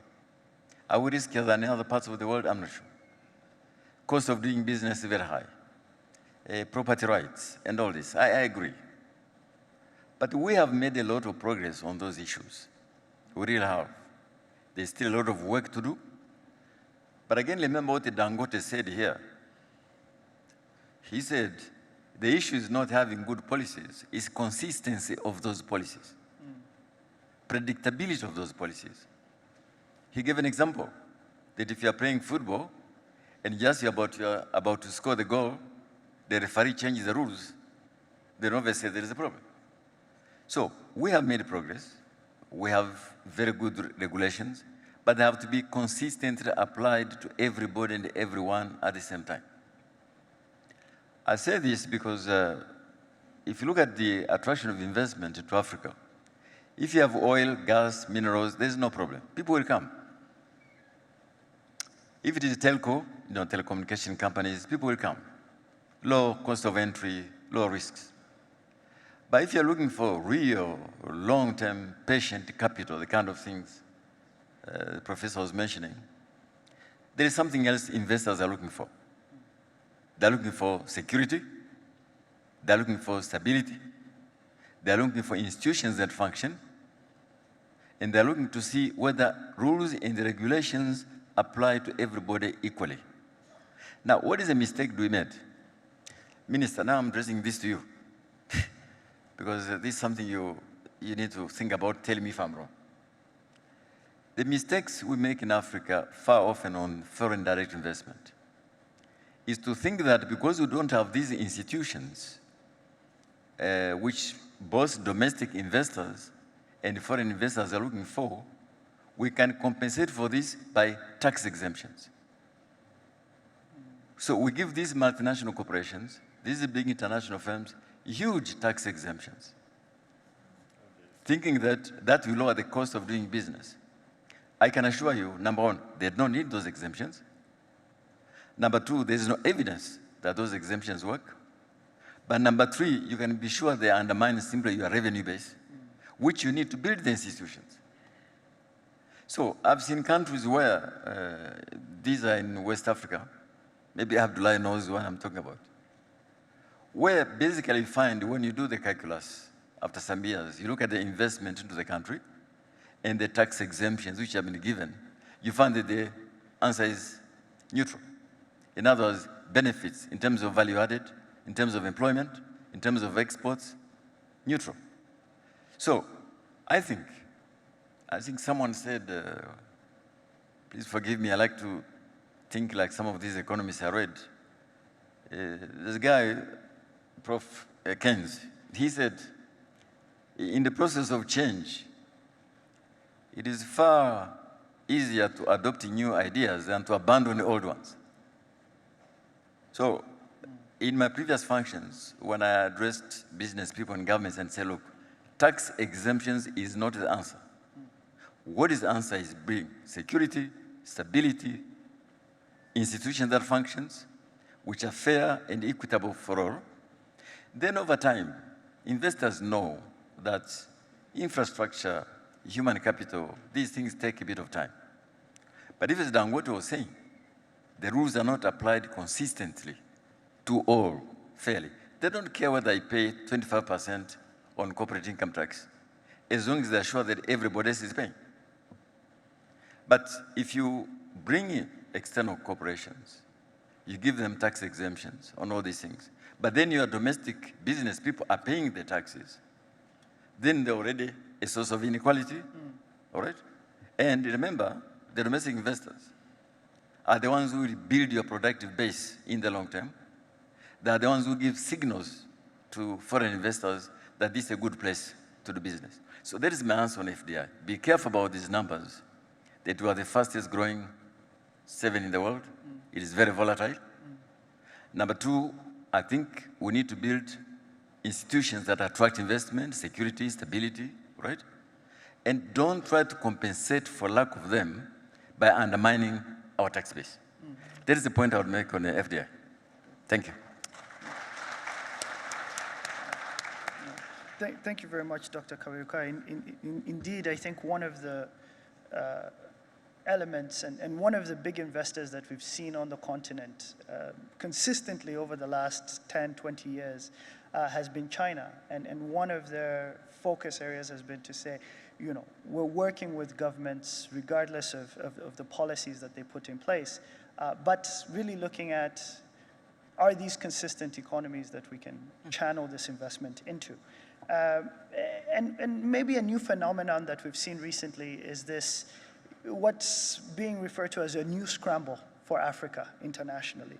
Of course, started with China, but now you're seeing more players, Russia, Turkey, UAE, as a lot of the Arab Gulf countries. You also have, of course, existing investors from Europe and America. But increasingly, Chinese investments, and I want to tie this in with the debt trap component of our discussion. Increasingly, Chinese loans, Chinese investments are declining or reducing, understandably, partly because of the economic challenges that they're perhaps facing. But does this raise a broader issue about China's role in Africa? Is it retreating from its dominant role, Professor Mian? And why? Does this supposed retreat have geopolitical implications for China and for Africa? Yeah, let's think about China. I think it's a very important question, and I think there's a lot of misconception about China and how to perceive Chinese actions. So let's take the specific question of Belt and Roadway Initiative, which started by China as this major wave of investments that they started doing into largely developing countries in Asia and Africa. People have often talked about the Chinese investments globally. The big ramp up in those investments, happened in 2015, 16, and that time period. And people have often linked that to the geopolitics of the world and saying, look, this is China trying to gain and enhance its influence and so on. Of course, all such major actions have geopolitical consequences, but I want to go deeper into first understanding why China did what it did, which is invest massively in the global south. And two, why it is retreating now, why it is pulling back now. And I would argue that the primary driver of both of those questions, why it went in and why it's retreating now, has nothing to do with geopolitics, actually. So that might look like a bold statement, but I'll try to substantiate it. It's all fundamentally about economics and deeper economics. So let me try to first explain why China went into Africa and other parts of Asia in the 2010s. Notice that the timing of that is post-2008 recession, the global Great Recession. And that is the first clue why China is doing what it did. Because what was happening before 2008 was that Chinese industrial policy was built on a structure that required China to run huge surpluses with the rest of the world. That is to say, China has always been exporting a lot more than it has been importing from the rest of the world. The natural consequence of that was, and it was growing like crazy, very high rates of growth. The natural consequence of that was that China was running increasingly large surpluses with the Western world, because its primary market was the Western world. To give you an example, an economy as large as China on the eve of the 2008 crisis was running a surplus with largely the US and Europe, equal to about 10 percentage points of its GDP. That's an unheard of number, just to put this in perspective. That's how large the imbalances were. To say the same thing differently, China was relying on the Americans to borrow incredible amounts of hundreds of billions of dollars to buy Chinese produce. This is what was happening. When the recession happens, it puts an end to this, essentially, in a very, just like COVID, a very sudden, rapid, sudden stop. It hits like a truck to the Chinese economy that it collapses their export market all of a sudden. That triggers a reaction inside China. Where do we go next? Where do we sell our surplus capacity to produce? And it is that economic imperative that pushes China to think along the lines of Belt and Roadway. So I'm just giving you an understanding of because it's very important to understand where it's coming from. That's the economic imperative that brings China in to Africa and other places. Now, let's go to the second question, which is why are they retreating now? And once again, it has nothing to do with geopolitics by and large. Maybe, Professor, first of all, are they retreating? Yeah. Well, they are. Yes, absolutely. They are retreating in the following sense. The pace of financing has clearly slowed down. I'm from Pakistan, which is also one of their major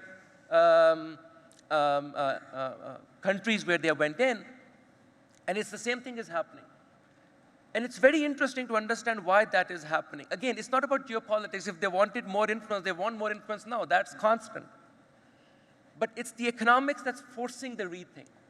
And this goes into debt trap. And so I think it's very important, and I will also link this back to the very important issue that Dr. Kabaruka raised about volatility and global financial shocks, and what countries need to do proactively to withstand and avoid those shocks in the first place. So all of these things are actually interconnected. So let me try to spell that out a bit.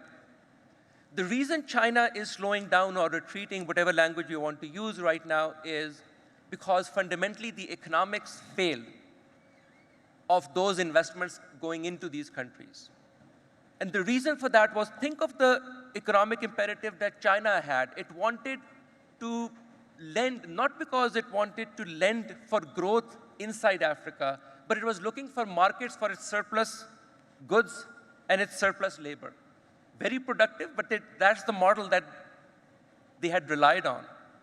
But fundamentally what that means is that while you're lending to a country, the country will have, by definition almost, problem paying back that borrowing in dollars, because not only are you borrowing that money primarily is being used to buy Chinese goods, and in many cases, to pay for salaries to Chinese skilled labor, because their engineers are coming in and working to lay out the railroad, the power plants, and so on. It's Chinese engineers who are working. Isn't that true? We all know that. Yes. So when that money, all you're left with on your balance sheet, if you're African country like Zambia or Ghana, or if you're Pakistan, what you're left with on your balance sheet is a huge liability, and you don't have much to show for it 5 years down the road, because remember, that's why I focused on my first principle early on. I mentioned domestic productivity. This is an example of that in practice. That money coming in never raised domestic productivity sufficiently. And so those countries did not have, and notice this domestic productivity that should have risen in a particular direction. It should have risen to generate more exports, because that's the only way you can pay off China. You cannot pay back China by producing more domestic services, because China is not interested in that. You can only pay off a foreign creditor. It's, again, a fundamental rule of economics. If you break that, you will go into a debt trap. And that is, if you're borrowing from a foreign country, you can only pay back by running a surplus in your trade account, that is to say, by exporting to pay them back.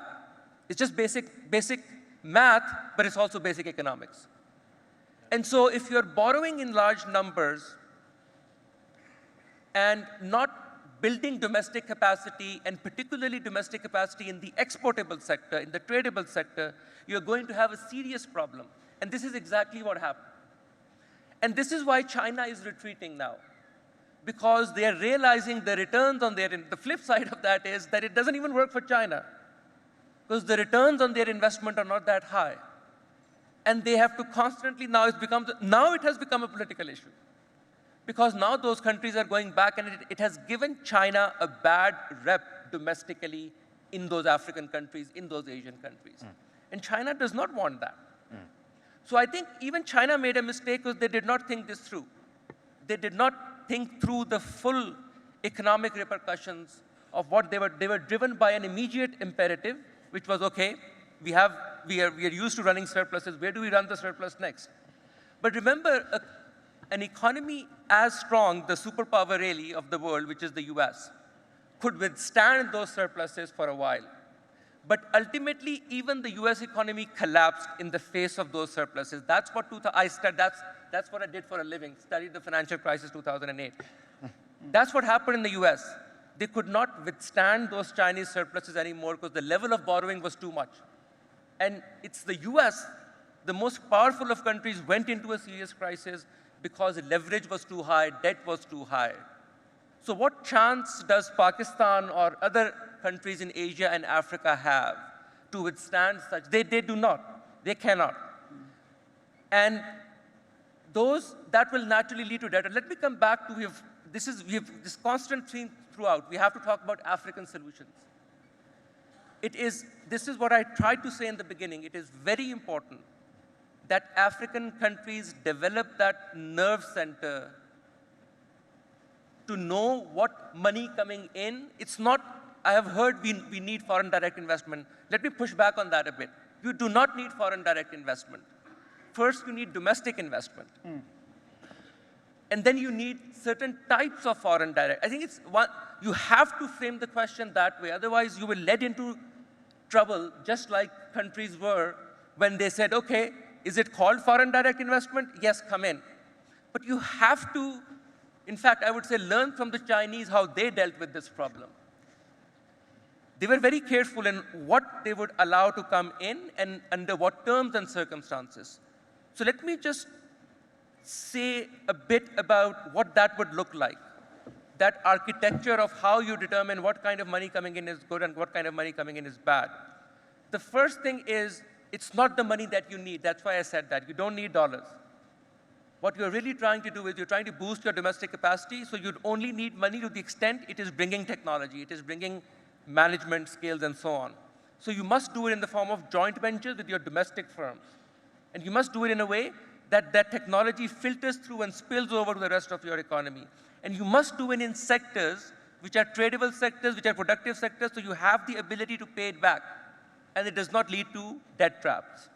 So that's the basic sort of set of principles you must develop to guard yourselves against the dangers of debt trap. The last thing I'll come to, because again, this is something Dr. Kabaruka raised on the volatility issue. Let me just give you one basic fact. He very eloquently talked about the difference between 4% and 7 percentage points of growth. It's orders of magnitude in terms of generational leaps that you can or cannot make. The one factor that determines whether you are on a mediocre growth rate or a higher growth rate that changes the destiny of nation within a generation, it's whether the economy can prevent volatility or not.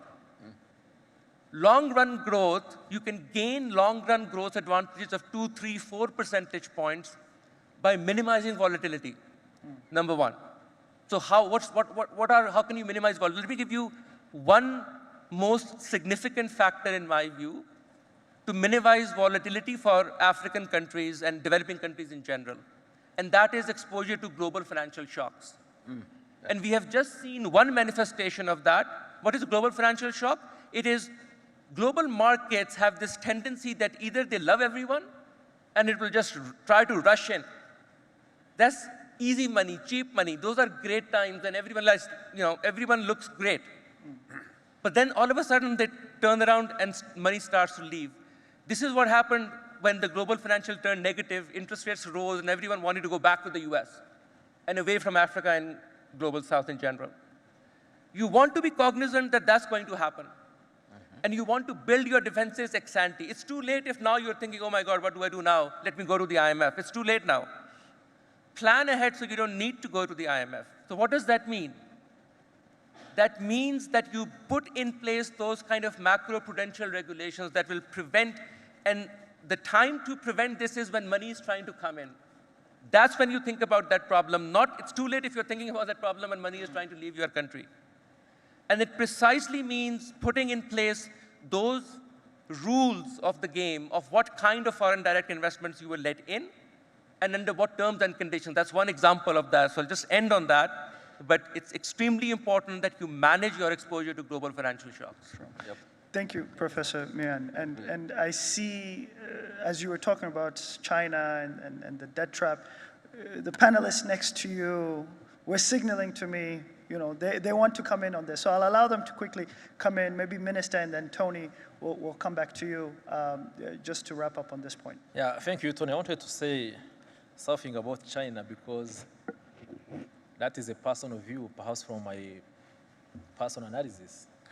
But I want to use examples I saw in the last 6 months when we were preparing the WTO Ministerial Council. I'm not sure if China is having problems. No, to me, China is strategically taking decisions for long-term period because the influence they are trying to put under WTO or trade organizations is visible, mainly to our continent. Before the meeting, as you know, the delegation from China tried to meet any single minister from Africa was there. The proposal was to influence the next years of investment and the way they see investment. So I don't want to confirm that they are in trouble. To me, they're creating a new vision of China and his presence in Africa. Then, of course, in academia, we will try to analyze in the future, but to me, China is there, and China is waiting to become the superpower of this world, what I saw. Yeah. Then I want to say something regarding the tax exemption, as Dr. Koruka said, or tax holidays, as we used to do. Yes, definitely, it's not the first thing to have in mind when you attract an investor. No, it's not the first one. It can be something to offer under incentives, but when it becomes something as mandatory to invest, you can have issues. Mainly, we saw it even in our country. Many tax exemptions end up, some industries or enterprises exit before even the period because they have gained free money. Tax holders can offer free money even before production. So first thing is just to have a secured environment and have infrastructures and have capacity, human capital to support those foreign investors. Then tax you can discuss, a reduction, but when it becomes 10 years, tax exemptions is very bad. Yeah. And in the long run, it becomes a negative. Tony, absolutely. Because I have the microphone, and I think I will talk again after, sure. I want to say this regarding AFCFTA. AFCFTA now, we are putting together a strategy for long-term agriculture trade. And I think here with us, the production from the military side, they are engaged in agriculture. I say this because if you go in Zambia, the military, they have their own strategic reserve. And sometimes they can use it to even to sell to the market. In Zimbabwe, in many countries. I say this because in Africa, we produce. But when it comes to link the market, you have issues. So I think here, with the discussion that we continue to have, agriculture trade is a very important component on everything we will do in our future here in Africa. Because the food security and then the surplus from what we do, we can be able to say that at least our people are safe. And investment in agriculture, mainly on crops, not traditional ones like coffee and tea, are very important to stabilize political systems. For that reason, I hope it is a strategy on agriculture trade will go beyond only the value chains we know and actors and include systems like the military systems where they have a big amount of production or that area. Perhaps we have time to discuss more on that, but I think it's very important to give a big role of agriculture trade in everything we do under AFCFTA and of course in logistics to make sure that the product can move to a place to another to avoid that. If you see numbers in terms of malnutrition, I think it's very bad as an African to see 30%, 40%. So let's work on that, and for sure Africa will be liberated. Sure. Otherwise, having airport, having infrastructures, having smart people as you are here, and you know that if you open a book from World Bank, you see our children, our people they don't have enough food. It's something we have to work on that. Thank you so much. Thank you, Minister. I think the one thing that's really coming out of this panel as a strategic option for Africa in dealing with external shocks is productivity. Whether it's in the agricultural sector, whether it's in manufacturing, whether it's in services, how do we increase this productivity efforts of African economies to ensure that they're producing within their local economies, that the financing is coming from their local and domestic savings, but that they're also trading amongst each other and using these tools that we've developed. But Tony, I want to maybe bring you in to close this second part of our discussion. Yeah. On the logistics side, you've talked about investments that MSC is making and Africa Global Logistics is making in the Lobito corridor, in Rwanda. Do you see increasing appetite for trade-enabling infrastructure developments on the continent? Do you see this being a trend that is going to continue in the next few years? Thank you. I found the views on China quite interesting. Thank you, Professor. Actually, I think it was very insightful. I don't want to get into the politics of China. I mean, all I will say on the subject of China is that we have a lot of Chinese clients, okay, obviously in China and on the African continent. A lot of these clients are basically within the mining space. What I think they've done for European companies, okay, is to push us away because we were not so interested and not so competitive. And their rigor and how they do their work is impressive, to say the least. But I would say there's a price to pay for that in terms of maybe compliance, in terms of their labor practices and various things like that. But they are a dominant force. For us, let's get onto the subject of the free trade and infrastructure and developments like that. I find the inter-Africa trade, because I want to come back to your question, Tony, but the intra-Africa trade, which was discussed at length last week, I can't express how vital that is. And I agree with all the comments of this panel. The production and the energy of the economies have to be within this continent. And there's the will, and there is optimism, and there is elements of progress, okay? But it needs to move a lot faster. After seeing the East African community come from nothing to where it is, driven a lot by your president here, actually, to drive the movement of goods between Kenya, Uganda, Tanzania, and Rwanda. And we know the problems, and we know the problems with Tanzania in this regard, and their attitudes. But the vital need, I mean, the level of East African trade is so paltry compared to the rest. I mean, I don't know whether it's 5% or 6%, but it's a tiny, tiny proportion. The resources are here, huge resources.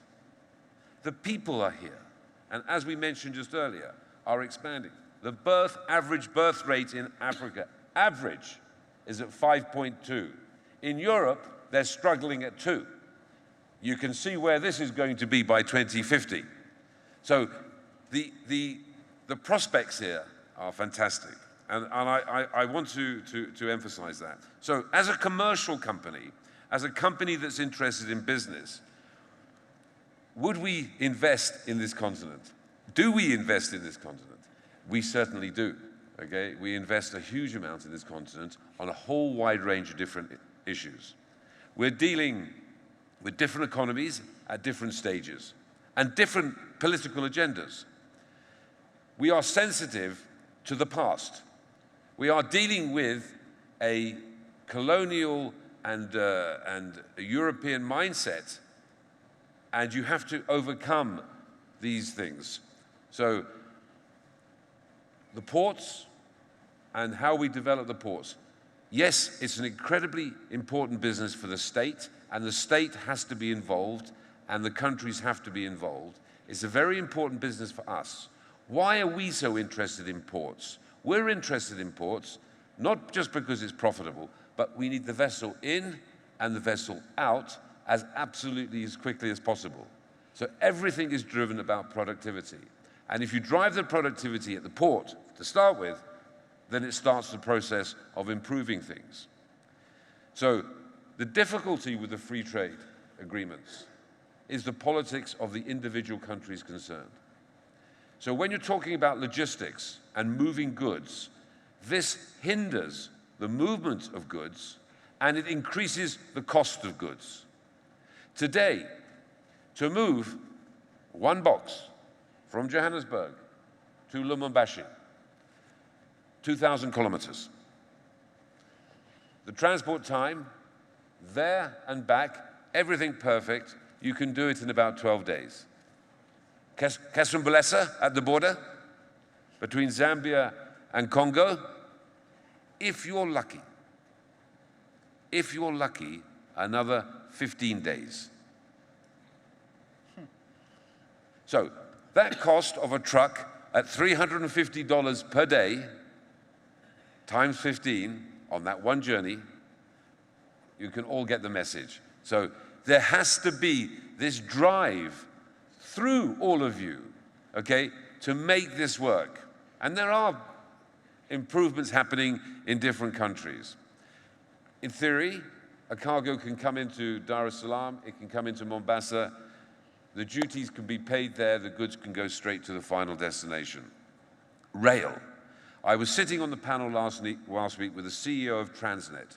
Transnet is a silent giant in South Africa. It has 50,000 kilometers of rail line, okay? We all know the issues that have troubled South Africa in the recent years. But the structure is there. The money will be there. The money has to be there from a logistics point of view to have rail. Road cannot be the solution. You cannot move volume that needs to be moved, and particularly bulk, by road. It damages the environment and it is costly. So we as a company are supporting very much various agreements on customs, developments, improving port and the port processes, rail investment. MSC is the single largest rail operator in Europe. Most cargo going to the different major hubs of Europe moves by rail, across continents to across countries to different ports. That's got to happen here. I know it's a small step at each time, but really when you're in my business and you say to somebody, please can I move that nut and bolt from here to there, and you get a list like this of what you need to do, I mean, you just say, wow. So, yes, we're fully behind this. Yes, we want to put money behind it in the infrastructure. Yes, the human capital, training the human capital, okay? And building the resources here and getting the trade within the continent. These are absolutely vital for the success of this continent. Thank you. Thank you very much, Tony. I think the point here, trade facilitation, political will has to be foremost. Infrastructure, tariffs that we talked about, those are easy to do, but the political will and the trade facilitation is really where the crux of the problem is and where we need to solve. So thank you very much. Ladies and gentlemen, please join me in thanking our panelists for a very engaging discussion. We're going to open it up now to the audience, to you, to ask questions to this very eminent panel that we have here. We have about 20 minutes, so we can take about maybe 3 or 4 questions to our panelists, and then we'll work towards closing and continuing to the next panel. So I see ushers in the room. For those who would like to pose a question, just raise your hand, and somebody will bring a mic to you. I see the gentleman there, and also here. We can maybe start to the front here, and then we'll come back here. Yes, sir. Thank you so much, Antonia, for this opportunity. My name is Brigadier General Stephen Mkande, the Commandant, Command Staff College, Tanzania. And thank you so much, the panelists, for your incredible remarks. Right, the global shocks really as it has been underlined and discussed, the negative impacts. But I was looking also on the positive part of it. And I normally ask myself, imagine if there were no challenges in this world, what could happen? Imagine if there were no challenges in this world, what could happen? So what about on the positive side of the global shocks on trade, supply chain, but this is across the board on economic domains. It goes to agriculture and other economic activities. So I don't know, but maybe the panelists can also maybe give a comment, anyone. But I'll give an example. The COVID-19, you realize at one time, I think it gave us, or if you may say, a catalyst for the element of innovation. And we could even see the aspect of digital transformation, the aspect of e-commerce. So countries had to think between lines and coming up with other options. And this is because of the global shocks which has happened. So that was my point. There's negative impact, but also on the other side, I think it had sharpened, our thinking. And we had to have other options in dealing with these challenges. Thank you so much. Thank you very much, sir. I'll ask the minister to respond to this, whether there's positive shocks. Yeah, thank you. Maybe, Minister, sorry, we can take maybe 2 more questions. I'm not writing, I want to use my brain. I don't have to forget. Is it possible? I'll save it for you. Now allow me to respond to him when he's fresh. The good, the bad, and the ugly side of a shock is there. The good is that if you are prepared, you can minimize it or reduce it. The bad, if you are not prepared, is very worse, meaning that you lose everything. The last one, the ugly side of the shock. The ugly side of the shock, it can impact your entire remaining life. So the positive one, to summarize, is that at least we learn and we avoid to have the same shock in the future, is what I can say, but others they can add. Thank you. My point is, has the global shocks shaped the way we think now in terms of strategy, in terms of approaches? I cannot confirm it globally, Right. but I can confirm it locally, as what I see here. I'm not sure if the global have run the same way because of the global shock from COVID, for example. What I'm sure, countries have developed the mechanism to deal with it in different ways. So meaning that the global impact with domestic or local actions, yes, but not at the same level. Thank you. Maybe the last point is to Tony. Tony, thank you so much for your comments. Welcome to Tanzania. Tanzania has got a lot of opportunities for investments. You mentioned the aspect of SGR. Yes, we are constructing SGR in Tanzania. And from Dar es Salaam to Morogoro, we are done. That one goes to Dodoma. And at the end of the day, and maybe the colleagues here, they understand, it will connect other countries like Rwanda and the other countries. So welcome to Tanzania and the colleagues from the other countries. We are constructing SGR and we are almost there. In terms of the attitude, don't be worried. In terms of attitude in Tanzania, we are there to cooperate as members of the East African community. And this is all about shared commitments and shared interest. Thank you so much. Thank you. Thank you, Brigadier. I just to comment on 2 points on positive shocks. I find that an interesting word, and you're right. Human nature and human development has always progressed from shocks, sadly. And some of those shocks have been dramatic, but as beings, as a human force of the good that's done, both in innovation and how we treat each other, there's often positive signs. We ended the Second World War, what was it, 75 years ago in Europe, and there hasn't been a war since. So there was positives from all this. In terms of Tanzania, I know Tanzania very well, okay? And Tanzania, in terms of its corridors from Dar es Salaam, it's a multi-corridor port. It goes down into Zambia and Katanga, and obviously to the Great Lakes, where we are now. It is a country that is huge, has huge resources, and incredibly friendly people. Thank you. Thank you very much, Tony. I saw another question here. Yeah, thank you so much, moderator. Let me thank the panelists for the brilliant presentations. I restrict mine to more to the contribution. I have talked of the compounding effects of global shocks. Now, they gave an example of the recent COVID. Actually, there will be, as Dr. Kaberuka said, there are going to be more shocks in the future. Now, mine will be restricted to pandemics, like COVID and some others before. COVID definitely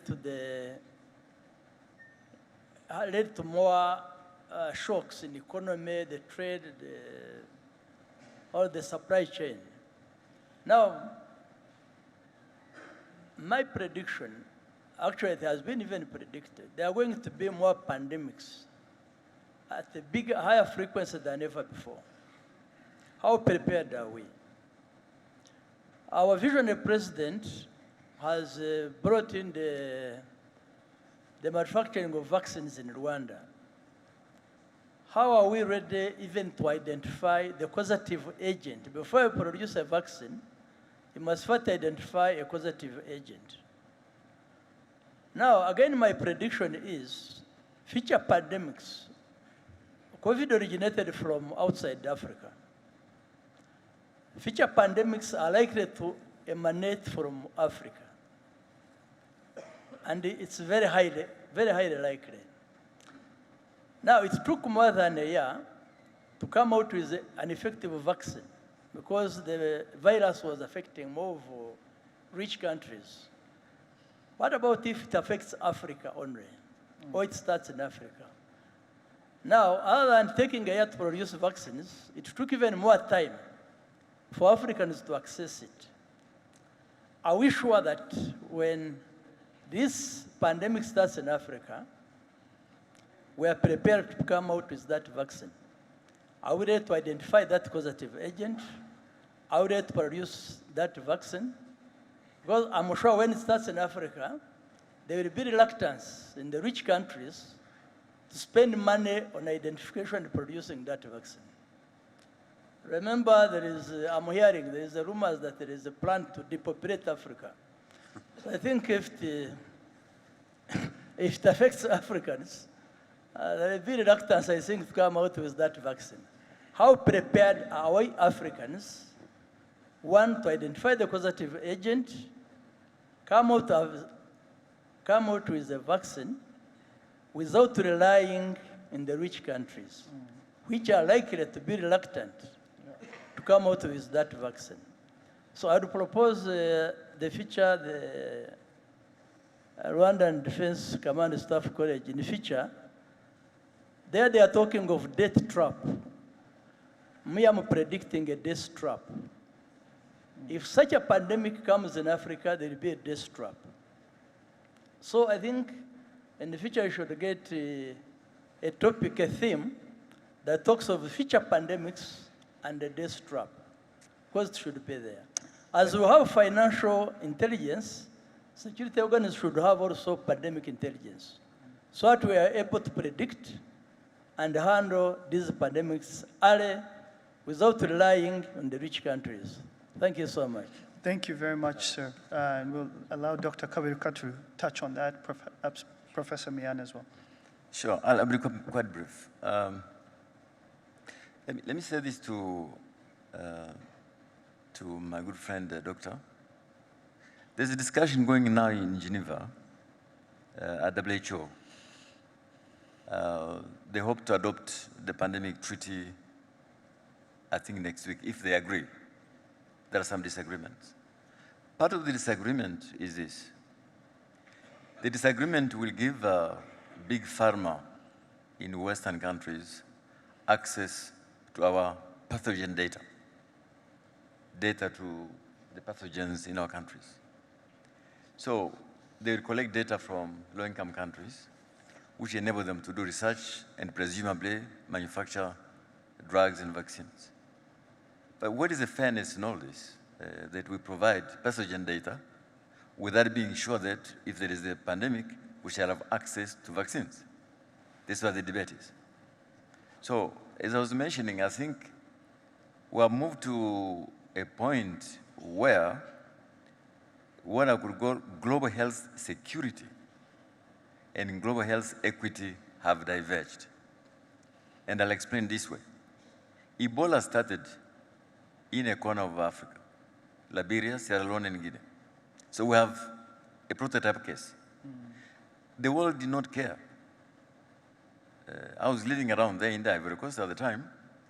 I recall that there was very little support for those countries because it was a virus affecting a poor part of Africa.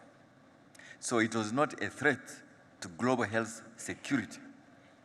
So it was left to philanthropic organizations, all right, until Cubans came in to help. So there is a problem with the definition of what is it that threatens global health security. It seems to be defined as that which threatens the lives and livelihoods of people in rich countries. If it is a virus or a pandemic which threatens people in poor countries, it is not defined as a threat to global health security. That is what the issue is, and that is what we have to resolve, including by manufacturing. Let me end also by saying this, to agree with my friend at the corner. This is a bit of history. If you look at around 1918, the Spanish flu is said to have killed anywhere between 17 million people, but I've also seen 100 million people.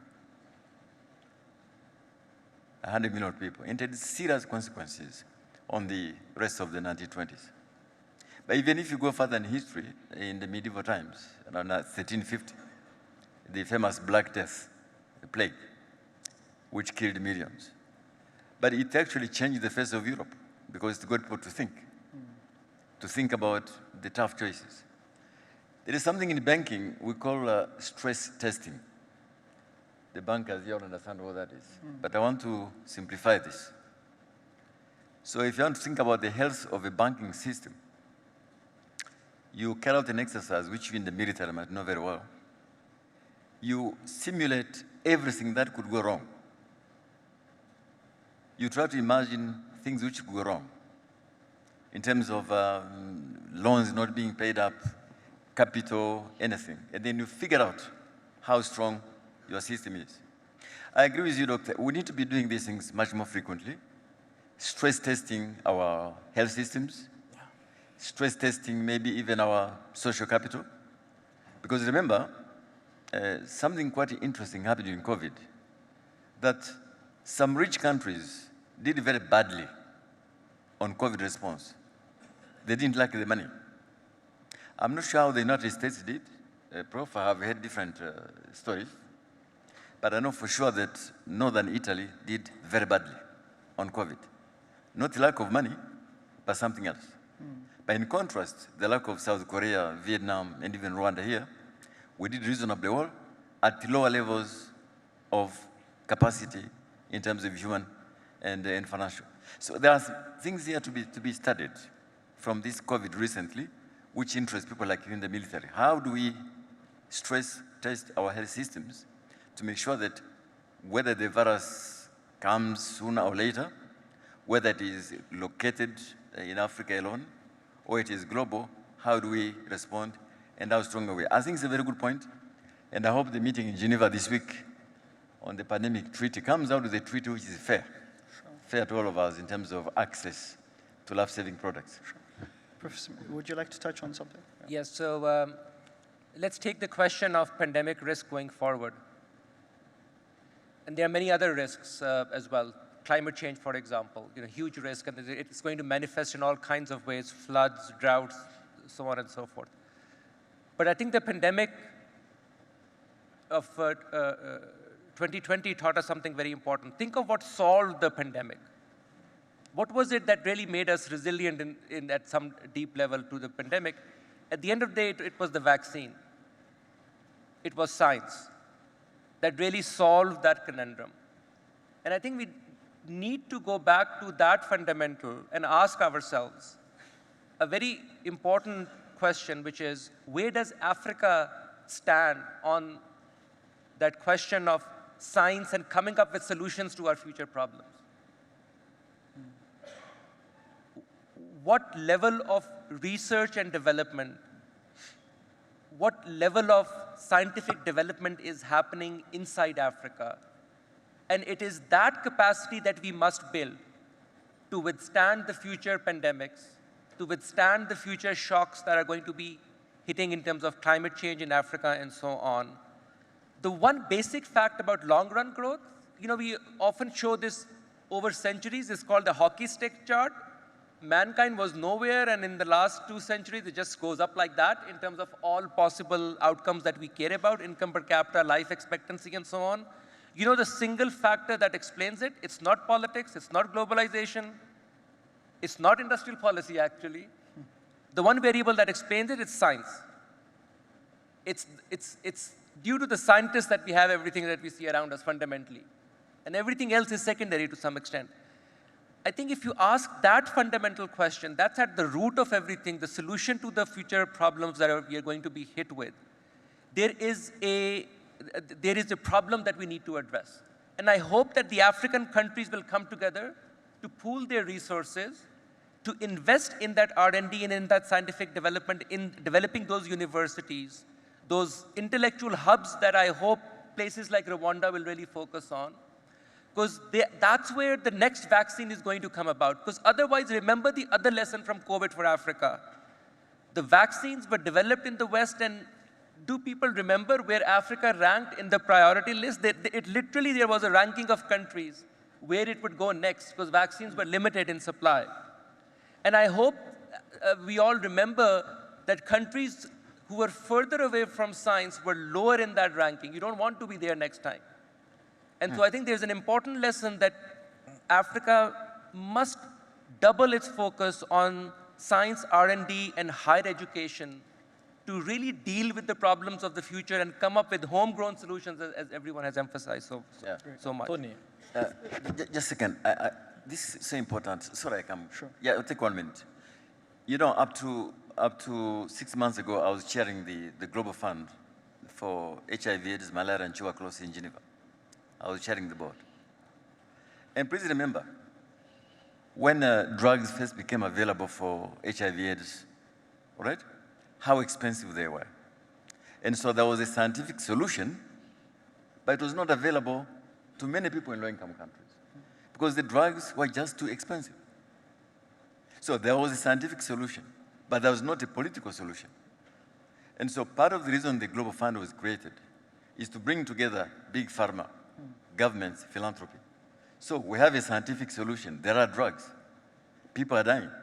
Can we make this available to people in low-income countries? And this is why the Global Fund was created. This is what ETC does. But it took a lot of political work, not scientific conversation. But what is the problem? And let's stop there, please, because, HIV/AIDS, malaria, and tuberculosis are now diseases of the poor. They are diseases of the poor in Southeast Asia, in bits of Africa, etc.